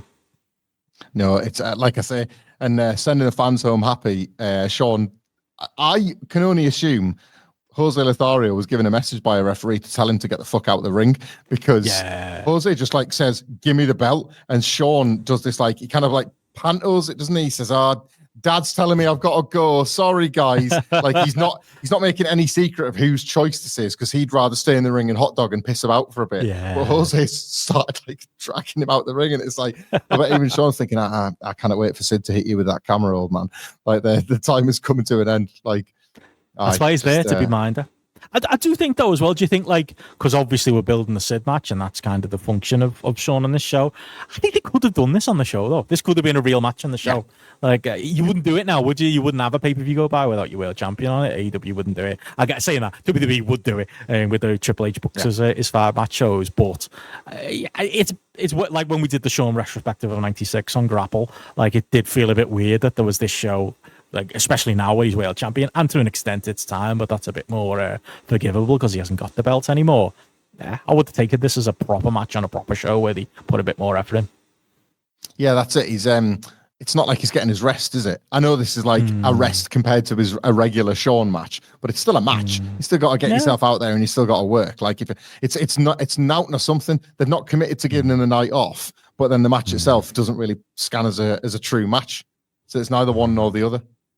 Yeah, very strange middle ground, but yeah, worth watching as well as all the other. Very much enjoyed the bonus stuff this go around that we covered on the last episode on Housekeeping as well. It's always fun to see those little gems, and there's a ladder match with the two of them out there as well that our friends at the Vault have put up that we could maybe check out at some point. But I don't know, unless you've got any final thoughts on this show, any way people might be able to get us to check that match out going forwards, Michael.